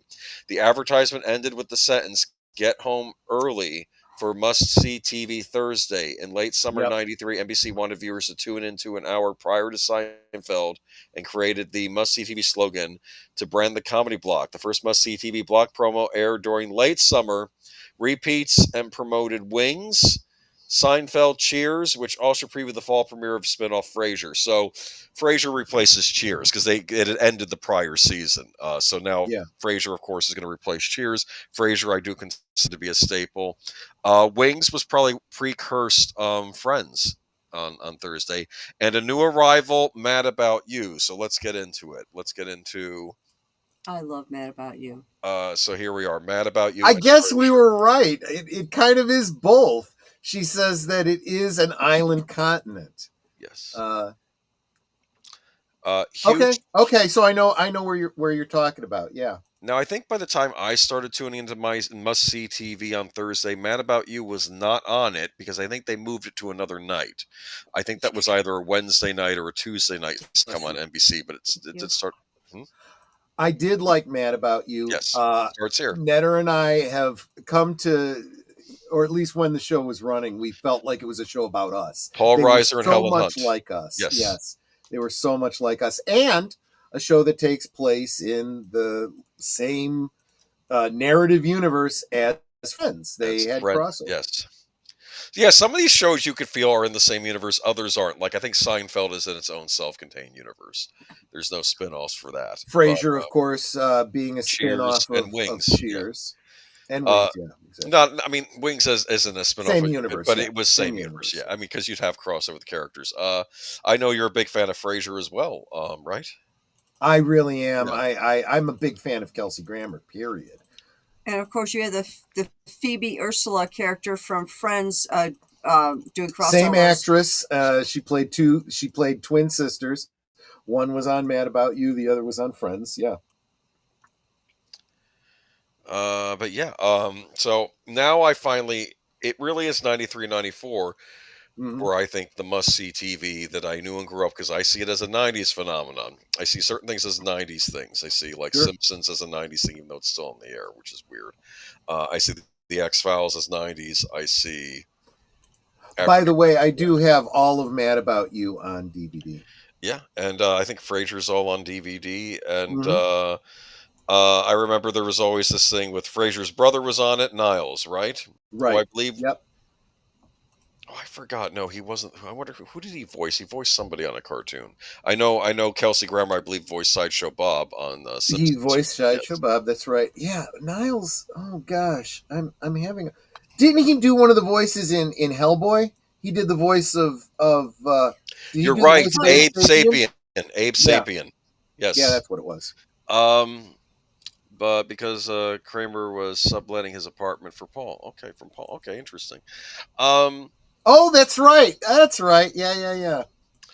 But and of course you had the English nanny, I believe, who helped them out, who his brother was in love with. Remember, I forgot her Right. name. Was it Daphne? I think it was Daphne. Daphne. Yes, it was. Yeah, And their father was on here, who was more of a working class guy, which I thought was odd. And you realize, no, they're upper class stuff that came from the mom, right? I think so. I'm gonna actually agree with Joe's atmosphere here. 2 stars I never got the popularity of: Helen Hunt and Jennifer Aniston. I agree with you. I have nothing against them, but there's nothing that really stands out to me either. I will say though that I did like Jennifer Aniston as we didn't even talk about this one. There was a very, very short-lived TV series of Ferris Bueller's Day Off. She played the sister on that show. And Saturn has a thing. I have a friend. Well, I'm glad to hear that. I was worried about you. That Frasier, that loves. Oh, you have a friend that loves Frasier to the point that 2 of us communicate in Frasier gifts. I like that. That is good. So yeah, of course, and you can come back to these 2 as we go along. But Mad About You, I remember it did move.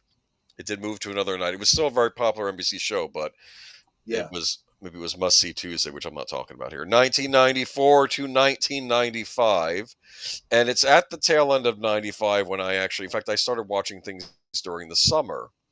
And this is how I got caught up on a certain show. So here are the big ones. We have Friends. Toward the end of 95, that was around when I was graduating high school. This is when I started watching the Must See TV on Thursday. Friends was still a new show. This had its first season. This was a huge deal. I remember, forgive me, who's the one in the bottom left corner? He died recently too. Darn it. I to forgot me? his name. Yeah. Why does this happen to me? David I Schwimmer, know. that's who. Okay. David Schwimmer was the guy at the top. Matt LeBlanc was the guy in the lower right. Perry, Matthew Perry. Matthew Perry. That's it. Matthew Perry, I had been familiar with because he kept either being characters on other sitcoms, like I think he was Carol's girlfriend on Growing Pains. Carol's boyfriend on Growing Pains, and he ended up dying on that show because it was like a drunk driving PSA, and he died, I think. And then they did pilots of him in other shows that looked good, but then they didn't stick. I felt like Matthew Perry kept having bad luck as an actor. Not every sitcom he was on or something he would stick. So it was funny seeing him on this, and then this one finally takes off. Courtney Cox, Jennifer Aniston. Robert's Infinite Realm says, I don't have 6 friends with perfect hair, so I can't relate. Of course, you had Courtney Cox, who, as far as I knew when we watched this, she was the girl from the Dancing in the Dark video who gets up on stage and dances with Bruce Springsteen. And then to the right is ER, short for emergency room. Yep. It was a big hospital drama. Now, I don't remember the show that well. I don't remember the characters very well, except for the bloke on the right. That was Eric LaSalle. Yeah, very good actor. I remember him. Everyone's good on this show. I just thought he was cool. Yeah. And he's got this the opening is always exactly the same, and he's got this little like karate move he does from one of the episodes, and I loved his name, Eric, so I stole it and used it for my favorite D&D character. The character's name comes from Eric LaSalle, and with the last name Lavenza, which is the maiden name of Frankenstein's wife, and the characterization is based on Robert Downey Jr.'s character from the movie Restoration. Oh, now I would that's a good love. movie. It's a great. I know no Netter's seen it. We watched it together. I would love to know if anyone else in the chat has ever heard of Restoration, with Robert Downey Jr. and Meg Ryan, and some other people you've probably heard of too. Courtney Cox was Tom Cruise's girlfriend in He-Man. Yes, I guess so. Yeah, okay, I'll take your word for that. My mother liked ER at least until that's the one, yeah, where Clooney was a doctor on that show. Yeah, Clooney, by the way, who was George Clooney. George got his start on Facts of Life, which was a spin-off of Different Strokes. George Clooney, he was the big, I guess I want to say the heartthrob actor on here, but I think he was middle-aged at this point, but he was, or at least in his 30s, I would say. I always liked his haircut. I adopted that haircut in the 90s. I would get the short, what's known as in hair salons as a clipper cut. I would have too if I still had hair. Yeah, because this is like the mid 90s, so I had more of a Jack Nicholson thing going on at the time. Bruce Willis, you know. So anyway, if we look at this though, we have ER though. I've watched over the past week. They have little clips from episodes on YouTube, and I forgot just how strong a drama this was. I keep something in mind too, especially in high school. I'm not a fan of medicine, hospitals. I never wanted to be a doctor. I took an anatomy and physiology class in high school that I hated. I wanted nothing to do with it. Yet I watched this show because it was just that good. It was that well acted. Oh my gosh, Lynn Green. I had no idea. This comes so far out of left field for me. George Clooney, the goofy sidekick from Return of the Killer Tomatoes? Really? Yeah. I gotta look into this now. Wow, thank you so much, Lester San Jose, the Skeptic Tank, celebrating 10 months of membership. World was our oyster in the late night 90s TV. I think I was in that phase where I was into In Living Color. Oh, I remember that. In Living Color. I used to watch that. That one I watched regularly when it was on. Yeah. Living Single. I don't remember that show, but I remember the name rings a bell, but I don't know if I watched it. Martin was very popular. Was that Martin Short? Martin Lawrence. Oh, okay. Sorry. Yes. Mm-hmm. Meanwhile, I was a Friends, Seinfeld, must-see TV latecomer. Okay, so was I. Like I said, it wasn't until summer of '95 where I think I caught the end of like the seasons, and I decided to stick it out. And this is where I want to go back into what you did when you didn't have a DVR. Okay, you would have a video cassette recorder, which you could set up to record shows. You could also watch them live. That's it. And if your video cassette recorder didn't work because either you were too inept to set the timer, which I was usually pretty good at. As always, your high school chemistry teacher would be like, I didn't know how to. I can't set my VCR. Yes, I know. I you know, but I could usually figure it out unless there was a power outage in your house. Even if it was only for a brief second, your VCR gets reset. Nothing's going to be recorded that night. Yep. But you were able to catch reruns. There were a couple times when you can catch reruns if you miss an episode. When they get through their first sweeps run at the beginning of the season, they'll repeat the episodes earlier on that season during the downtime, like during December. You know, another thing and then during the summer they'll usually start fresh. You can watch the whole season over again. Yeah. Another thing that you could say about this era where VCRs were starting to come into vogue was if you did miss an episode, it was still must-see TV. You could ask your friends, hey, did you happen to record Friends last night? And if they did, you go over to their house and watch it with them. Yeah. One of the clips I watched from ER was when Dr. Carter, who I believe was played by Noah Wiley, he's basically getting an intervention by the rest of the medical personnel there. He says, look, Carter, we know you've been using painkillers because he's gotten addicted to painkillers and he's in denial of this. And I think, to be fair, I felt bad for him. I think he got into painkillers because he got into a horrible accident by one of the patients there. I think stabbed him. It was a great depiction of exactly how someone gets addicted. And look, this is where the opiate epidemic has come from. It's the way that painkillers are used, overused, and abused. Honestly, it's what happened to Prince. Yeah. When you have chronic pain, opiates are not a good long-term treatment. And what happens is, and it's just insidious, the way that the pain management works in your system is once you start introducing an opiate, your body stops treating the pain itself and doing the things you need to do to heal. And eventually it will actually start antagonizing the pain to get you to keep taking the drug. It's just a terrible, terrible thing. Yeah. But anyway. But and yeah, it is.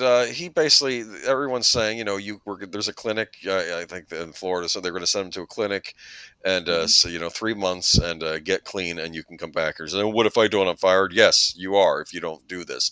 And he's like, screw this, and he leaves. And then Dr. Benton Eric LaSalle, who was actually Carter's mentor, he's the one that took him on when he first showed up. He's like, no, I'm not letting him go, just walk away. And he goes out and he confronts Carter, and then finally Carter just decks him, and then Carter starts to cry, and then he realizes, I need help. So it was just a very powerful scene, and I like the fact that Dr. Benton, he's not going to let Carter throw his career away and all that. It was wow, yeah. So it was just it's a good show, Yeah. And I believe Steven Spielberg was a producer, and I think Michael Crichton was heavily involved in it too. As I remember. That's right. That's why the medical aspects of it were probably so good. Yeah. But moving on to 1995, 1996. Let's see.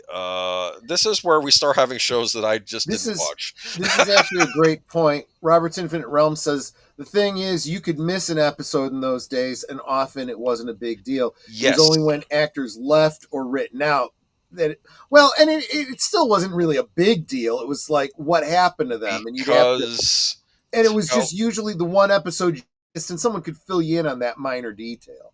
Because television back then was episodic. In nature. Now, it doesn't mean that events that happen in prior episodes, of course, could shape events that happen in later episodes, but it wasn't. Even the X-Files, they would have their mythology episodes, but they were only like 4 or 5 times a season. So a lot of the time it was Monster of the Week or other phenomena that, Mulder and Scully had to deal with. Same goes with ER. And I think when what actually television eventually becomes like shows like Lost, which are continuing storylines where you really do have to keep up with what's happened before. People believe that happened was because the run times of shows became shorter, and there's just not enough time to tell stories with shorter blocks, and that's why they started going to these more long form plots over seasons in later TV shows. So the Single Guy, I do not know this show at all. Jonathan Silverman? Is that Ernest Borgnine? I believe so, yes. Holy cow! How did I not know Ernest Borgnine was in a sitcom? And Jonathan Silverman's another one of these actors. I believe I remember him starting in Weekend at Bernie's, right? If I'm not mistaken. And then I think so. And then he went on to be in How I Met Your Mother, I believe, right? Wasn't that his big sitcom? I believe. Was he on that? Was he in How I Met Your Mother? Was he in The Single Guy? I just don't remember it. I don't remember it at all. Carolyn in the City. I know I watched it because I like the lead actress. Yes. But I don't remember a damn episode at all. These shows didn't. Caroline was a cartoonist. She used to do the cartoon panels. Right. Okay. And I didn't remember that much about it. Yeah. And the cute guy in the white t-shirt, I believe, was her assistant. Was he the will they or won't they character? All these shows have one. And I can't remember now if it was the guy in the blue shirt or the other one, the glasses, was her manager, and the other one was her boyfriend. Yeah. Okay. I think the blonde was her boyfriend, and the dark-haired one was her manager. Gotcha. And then, of course, her best friend. Right. Yeah, Caroline in the City. I don't think it was a complete disaster, but it didn't. Caroline in the City, previously both shows entering top 10, did well in the beginning. A lot of these shows do well in the beginning, and then they taper off. Did well. It did well in its first season, but then it didn't do so hot later. Let's move on to 96 to 97. I'm actually going to say Robert's Infinite. Yes, I get what you're saying about Babylon 5, but I think, yeah, you're probably right about that. That was odd, though. That was odd for the time. And Babylon because 5 I was going to say it was also Deep Space Nine, but Deep Space Nine didn't start out that way. It started doing it after Babylon 5 did. So I think you're right. But yeah, so let's move on to Suddenly Susan. Suddenly Susan, of course, I watched this Shields. all the time. I was a huge Brooke Shields fan. Always was. Again, another one that starts out big hit and then tapers off later on. Like, for some reason, these shows didn't have staying power. I'm not exactly sure why. 97 to 98, we're going to kind of be pulling through. Veronica's Closet. Another one, Veronica's Closet, I watched because, let's face it, Kirstie Alley, absolutely. She was on Cheers. She was struggling with her weight throughout this show, and I felt really bad for her, but I always liked Kirstie Alley. Yeah. And I'm trying to think of other names. Like, you start running into sitcoms that you just don't even remember. Like Jessie, Christina Applegate. I like her, but did you ever watch this? I must have done because Yes. I just don't remember it. No, I probably watch it avidly. What? I'm starting to think like these shows just aren't taking off at this point. 99 to 2000. Stark Raving Mad, which I kind of miss this because I this is what I meant to watch more of because I like the concept. I mean, Tony Shalhoub, obviously, and Neil Patrick Harris. I was just going to say Doogie Howser. Now, is Tony Shalhoub like a Stephen King style writer, and then Neil Patrick Harris is his editor? I don't know anything about this show. I didn't know it existed. I think that's what it was. Like he's a little off because he's like a Stephen King type or like a horror writer, like a Peter Straub, and he's like I think he was played like his editor that was trying to keep him in check from not going off the deep end or something. You know, like it was.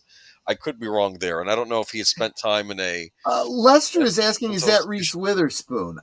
I don't think her chin is long enough to be. No, I don't think so. I think Reese was still big by the time we get. She had been in an election. She's got a beauty though. She does look like Reese Witherspoon. I'll tell you. Maybe it's her sister. I don't know. It could be. Actually, you joke, but I think doesn't Reese Witherspoon have a sister who's an actress? Stark Raving Mad. Who's the pretty blonde on Stark Raving Mad? Okay. I think if I put in who's pretty blonde, they're not going to tell me. Well, right. Dory Barton. Yeah, I don't know who she is, but there you go. Dolly Parton? Oh, it's Barton. Dory, okay. Dorie. Barton. Barton with a B. Okay. All right, well, never mind. Not related. Yeah, not Dolly Parton. You would know her. 2000. Yeah, another one that didn't quite make it. Just Shoot Me. Oh, I like that show. I did like that show. Yeah. It was at that. So this one starred, I don't remember their names. They're all character actors I've seen in a bunch of other things.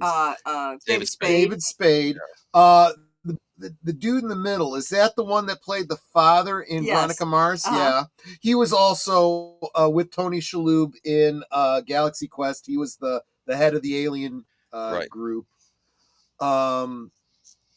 I like this show. I watched a few episodes. It seemed funny when I watched it. And I forgot. I didn't realize this. Will and Grace did start out as a Thursday night. I think they moved it to another night, but it did. I loved this show way more than I really had any business like it. I thought it was very, very funny. Yes. Grace. The two supporting characters were the best. I almost wanted them to have their own show. I always liked the actress. What is all this?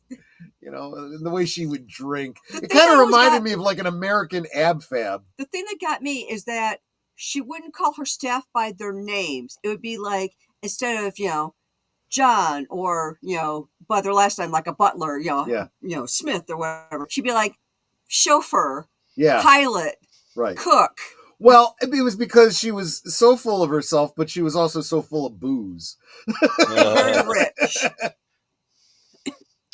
Will and Grace, a huge sitcom. 2004. People forget this is the first time they put a reality show on Must See TV, an hour-long reality show. Oh, that's what right. is it? The Apprentice. You're fired. Yeah. This is the big Donald Trump series. I always Mhm. find it fascinating how the media became obsessed with tearing him down when they were the ones that built him up. It was very That's weird. true. That's very, And very this was true. a huge show. I didn't realize that they had stuck this on Thursdays at one point, and this did make Mhm. it to a Thursday night lineup, which is weird. Now they say reality show. They typically would say reality shows for a lot of things. I always saw these as long form game shows. This is a game show. If you win the Apprentice, then you get to get a job in Trump's organization. That's what it was. I always liked the Celebrity Apprentice more when it was on because there was a wonderful episode where Gene Simmons of Kiss was leading a team, Yes. and Mhm. they had to do a presentation, like do a sales pitch for Kodak, the camera Mhm. company, right? And Right. this is the first time Simmons' team lost, and of course you have to bring in yourself and two other people and tell Trump who should be fired. Gene Simmons comes in there and says, "I don't think anyone should be fired. Kodak was wrong." There you go. There you And go. he was arguing with Trump. Trump's like, "You got to pick somebody." No, I don't. Like, because he's basically saying Yeah. it was the client was wrong, not us. They made the wrong decision by going with the other team. I think Trump had to let Gene Simmons go at that point, which I Right. disagreed with. I like Gene Simmons on that show. He was funny, but anyway. The influencer is not an occupation. Welcome. It's good to see you again. The Wayans brothers. Yeah. We were In Living talking about Color, that was their In big Living Color yeah. briefly. That we didn't even It cover was a that Fox show. network, but there was We a may lot do of a great. Fox stream, talk about We Fox may have to sometime. do just Fox in general. We'll do a Fox game stream show sometime. where you win a job. What's the runner-up get? Jury duty. I like that. That's well, when actually it got a to great idea. Celebrity Apprentice, you would get money to give to a charity of your choice. So, Right. Yeah. and I think, And I'm pretty sure that a lot of these celebs, if they didn't win, they would still contribute a big Sure. sum to that charity. but maybe it was like a match or something, like he'd match Yeah. you or something. But I think this ended with Piers Morgan. One of these ended with Piers Morgan versus Trace Atkins, the country singer, which Oh, was wow. interesting. Yeah. Yeah. So moving on to 2005 to 2006. This is the end because they retired Must See TV after the season. Yeah. Two big shows that were introduced on Thursday night lineup is My Name is Earl. Did you Yep. watch that? Nope. Okay, neither did I. But I know it was a popular show, and of course, The Office, which is my opinion one of the last real huge network situational comedies done in documentary style, like they're Yep. making a documentary up about people that work at I want to say a paper plant. I think they sell Yep. paper. Yes. And wonderful cast. Great cast. Yeah. Never watched the show. It's a brilliant comedy. Another one based on a British sitcom. Yes. Same premise. Ricky Gervais. I think what was funny is I think Ricky Gervais showed up in a couple episodes, and you realize, oh, this takes place in the same universe as the British Office. It's just, yeah. But yeah. But I never Carell. watched the show, but I use memes from this show all the time. Steve Carell was brilliant on this show because he plays Michael Scott, who's the manager, and he's a terrible, terrible manager. But then you get an caricature of every boss you've ever had. He really, This is true, but then there's an episode where he has to go on a sales pitch and pitch a sales thing because he came from sales, and you realize that he was a brilliant salesman. Like he was very personable. He knew how to talk to people, right, and how to relate to people, and he was just good at that. And you realize this is what happens in these organizations. You end up being great at sales, and then they bump you into a position you're not qualified for, which is management. Right. It's two different Pretty things. much, yeah. It's but yeah, just personally, I love the English version. The American version sucked. So, I love the American version. Sometimes that's the way it goes. There was a British show that lasted for 4 seasons called Coupling. And Netter and I love the show. It is hysterical. It is a bit risque. It was written and created by Stephen Moffat, that many of you know from Doctor Who. And they wanted to bring it to the U.S., so they literally they recreated all the sets here in the United States. They were identical. they recast all the characters, but the characters were identical, and they used the exact script from the pilot episode. The pilot episode in England is gut-bustingly funny. The American version, I don't even crack a smile. Yeah. It is just the delivery. It's just, it doesn't, there's something about it. It didn't work. The chemistry wasn't there. Not at all. Not at all. Bring up influencers, not occupation. He's bringing up Full House. Influencers, not occupation. That is TGIF. Thank goodness it's funny. This is must-see TV. Oh, boomer. See, this is why I had to get my 70s shows in before he, the young whippersnapper. This is a coined phrase. Now, thank goodness it's funny. We could always do that for another stream. That was the ABC Friday night sitcom lineup, which was more family oriented. Yeah. Stuff like Family Matters, Mr. Belvedere, Full House. What was the other big one? There was a U.S. version of Red Dwarf. Duffy. What? Did you know about that? I didn't know there was. There was a U.S. version of Red Dwarf. I had no idea. I have no interest either. Look, I enjoyed The Office a lot. By the way, you know that one meme you probably know of Michael saying, "No, please, no." This is from, okay. Yes. So on the show, there was a character named Toby, and Toby was the HR guy. Right. Michael Scott hated Toby, the HR guy, and Toby was like, "No, Michael, you can't be doing this or something, like, because it'd be something dangerous." Mike goes, "Oh, thanks, Toby," and and then finally he acted like, I think Toby had left the prior season, like he was going to go to another country or something, and like they're all having brownies. Oh, excellent! And Michael Scott's great. And, these are welcome back for Toby being here. Oh, very funny. Very funny, because like turns Toby out to be back. true, yeah. And then he walks back and says, "Well, it's by the desk." And so practically, and he goes by the back desk, and it's like, "Oh, no, Toby here!" And then he turns around, it's Toby, and then he screams, "No!" Instead of walking him back, he just screams, "Dear God, no!" This Lynn is talking about the American version of Red Dwarf. She says the pilot on one of the they did. Was the entire season of the British show condensed down into 30 minutes.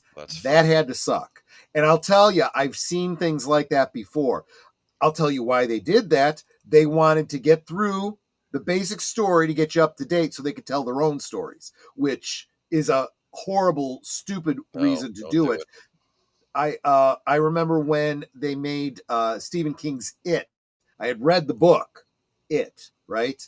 The made-for-TV movie, which everyone seems to love. It was a two-part miniseries. The first episode, the first 2-hour episode, represented basically the prologue of the book, and then the whole rest of the book was condensed down into the second half. So I know how frustrating that can be. Yes, I like Tim Curry though in that. Oh yeah, he made it. Well, him and Annette O'Toole. Yeah, she's good in anything. Yes, the end, yes. And I did especially cat people.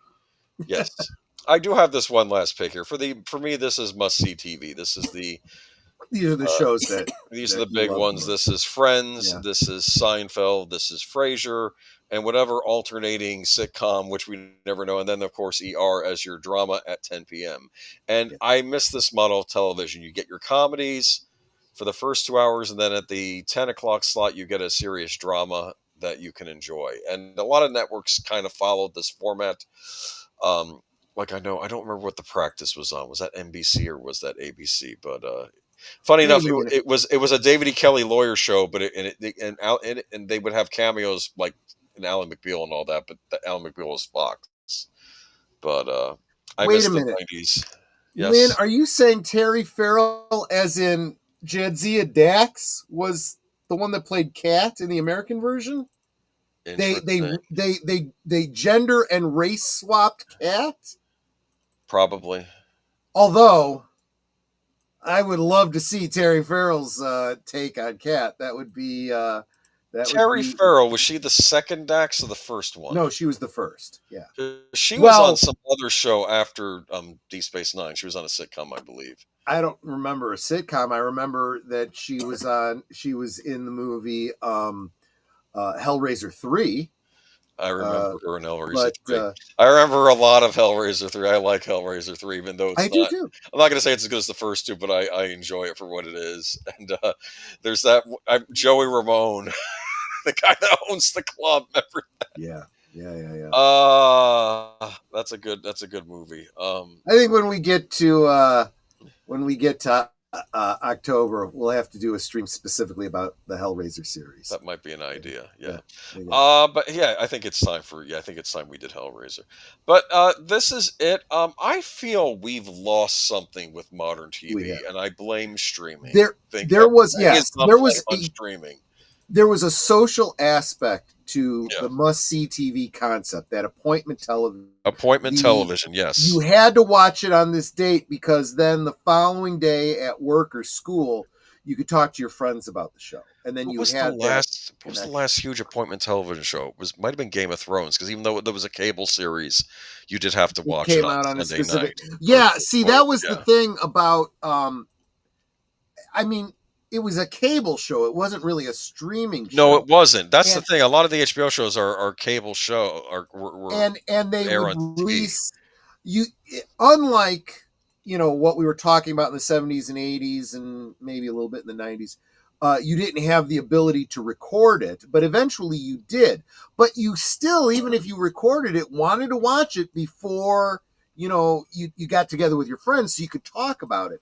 And that was the same thing with Game of Thrones. Game of Thrones on a cable channel would play the day it aired, and then you could watch it most of the days of that week. It would be re-shown because that's just how cable works. And especially as we got into the streaming era, then you could stream it and whatever. But your friends would all have seen it on the night that it aired. So if you didn't, that's when the spoilers happen. It's like, well, I didn't want the spoiler because I was going to watch it tomorrow night. Well, too damn bad. We're here talking about it. You should have watched it. Your fault. Well, that's the thing. This is where the idea of spoilers comes from too, right? Where like you'll right. Exactly.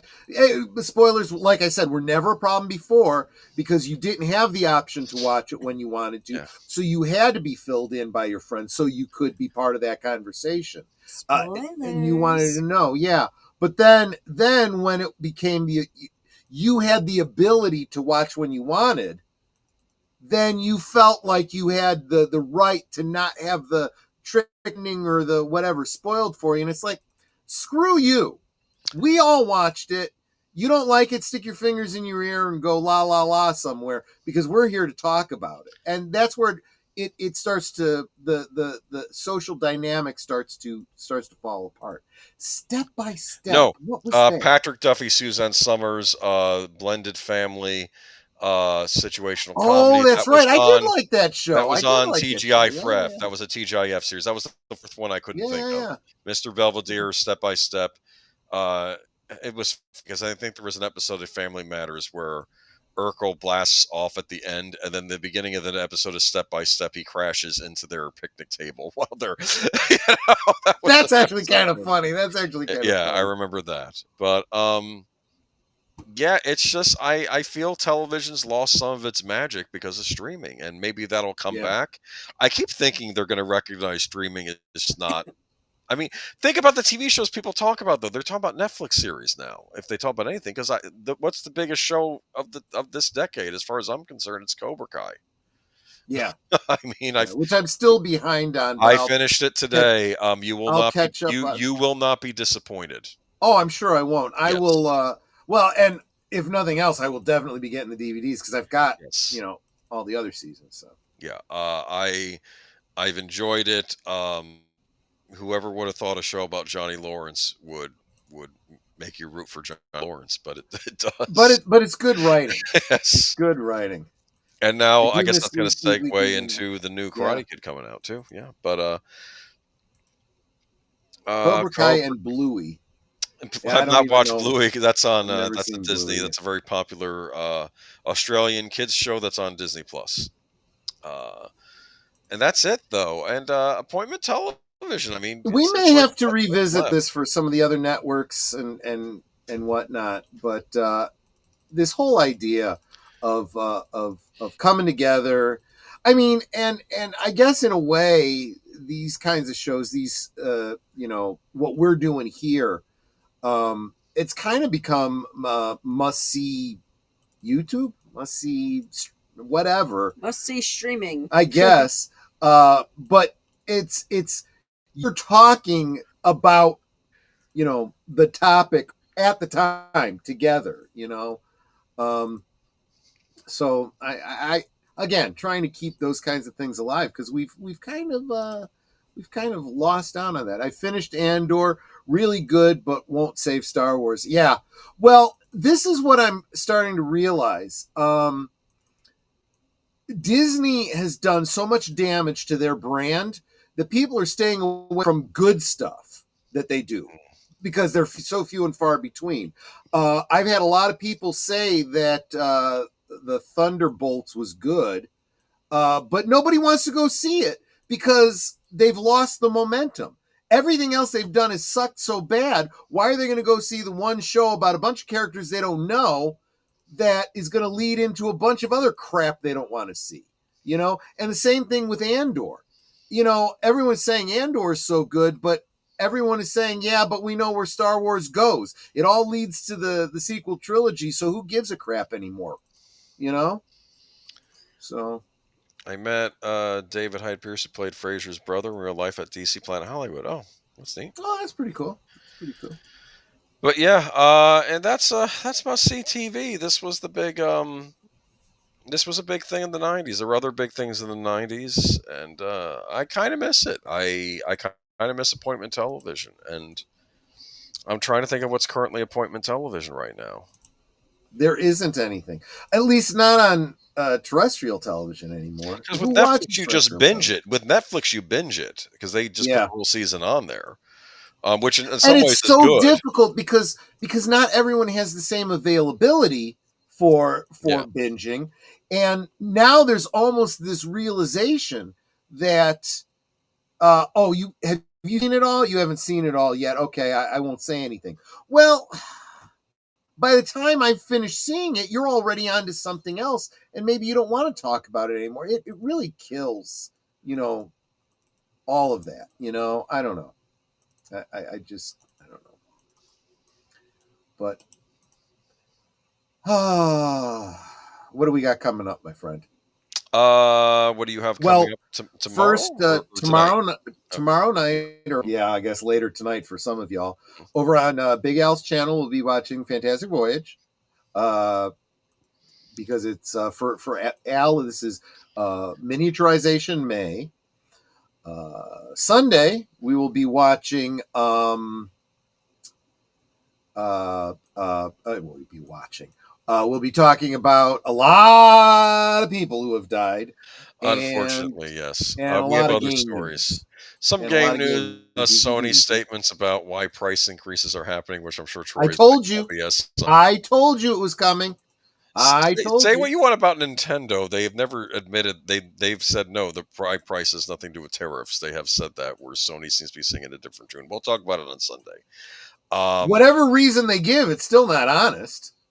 Well, no. The real reason is they're greedy bastards. That's the reason for all of it. Yes, right now. This is Monday why night.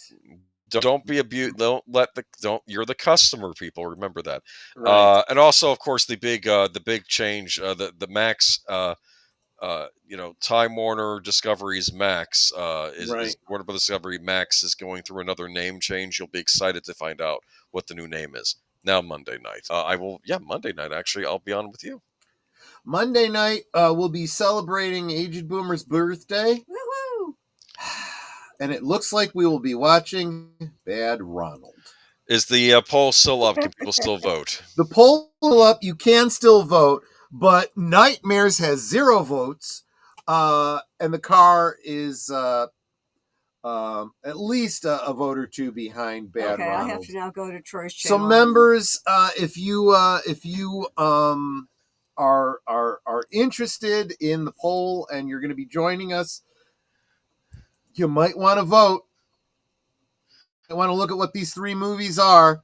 There is a lot of background on all of them. Yes. If you don't like Bad Ronald, that's your own fault for not voting.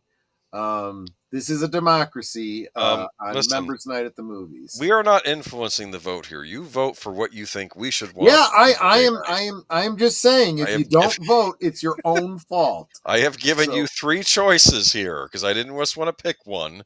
I figure, people should have a say in what is shown. So you have 3 choices.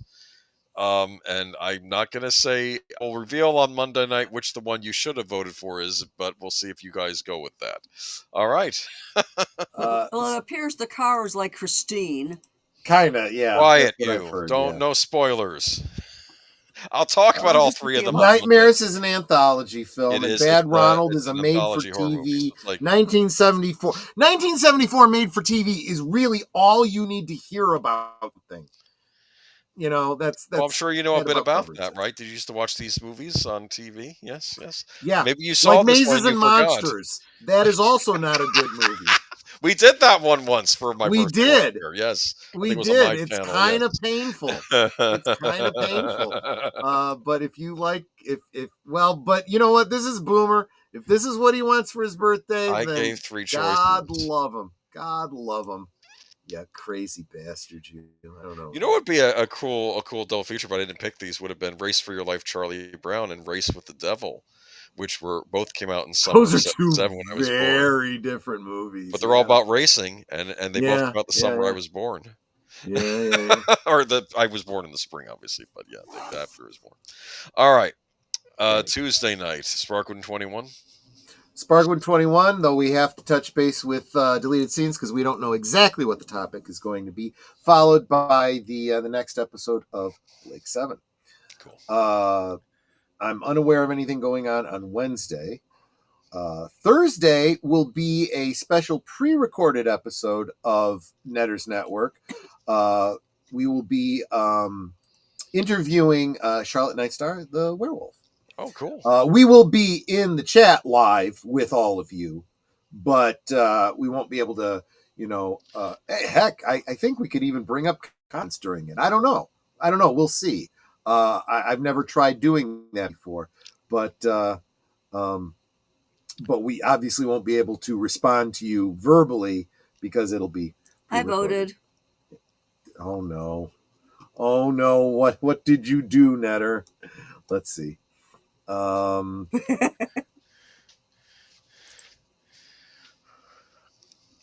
Did you vote for Bad Ronald? No.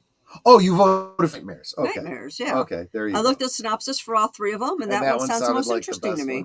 Okay. That's a long shot, though. But members, maybe get over there and get over to my community tab and vote because there's only 6 votes on there right now, so you could sway it. You can sway things. I'm not going to tell you what to vote for. Is there anything interesting being released in the theaters this weekend? No, I don't know. When does Karate Kid Legends come out? I know that's upcoming. I know the new Mission Impossible. I think that might already be out. I don't know, but I don't know. Yeah, I don't know.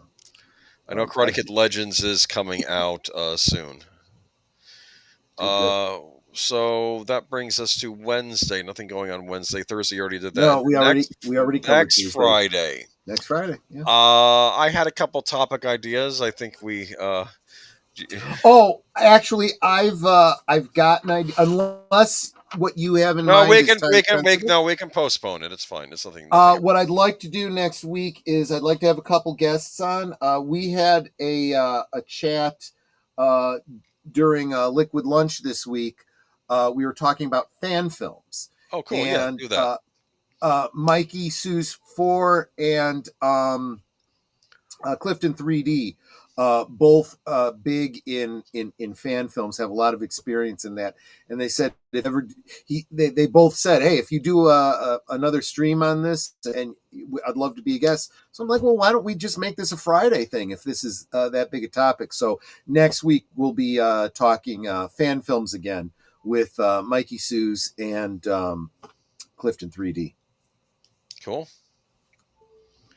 All right, sounds like a plan. Memorial Day weekend, next weekend, talk about good war movies. That would be a good one. Well, I figure you might be picking something for that Monday. And yeah, I hadn't thought about that. Yeah. And Justice for Jim Phelps. I don't know who that is. I don't know. It's probably important. Well, now that you've hashtagged it, I'm going to look it up. So we will find out. Cool. And that is the Week in Review, and that's what's coming up. And is there anything else that you wanted to cover that I didn't cover, Boomer? No, I think we pretty much covered it. Watch, you can still catch these shows. I'll catch up on Frasier. That was the one I didn't watch too much of. I did like what I saw, though, so maybe that'll be my Maybe I hear the blues are calling. Tossed salads and scrambled eggs. Yes. Oh, my. And maybe I seem a bit confused. Well, maybe, but I got you pegged. But I don't know what to do with those tossed salads and scrambled eggs. They're calling again. Yeah, eat them. Good night, everybody. Pacelli. Good night, ladies. Good night, sir. Hit it, sweetheart.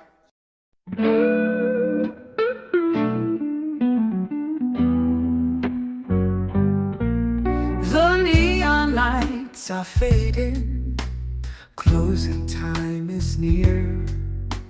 Whispers in the corners, secrets shared sincere.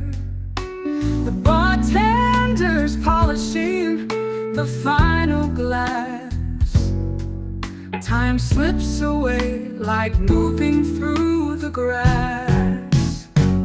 Last call for alcohol, make your dreams come true. One more round, friends, from me and you. Let's toast to the night, to the stories we've spun. Here's to the laughter and to what's begun. The shadows are dancing as we linger still. Every clink of a glass, a memory to distill. Beneath this smoky haze, our feelings they unfurl. A tapestry of whispers in this corner of the world.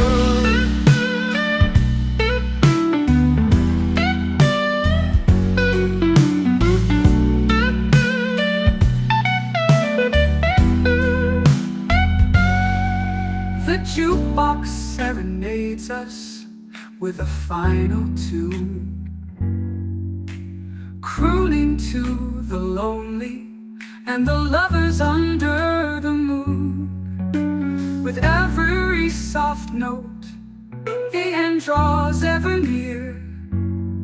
But in this fleeting moment, there's nothing to fear. Last call for alcohol, make your dreams come true. One more round, friends, for me and you. Let's toast to the night.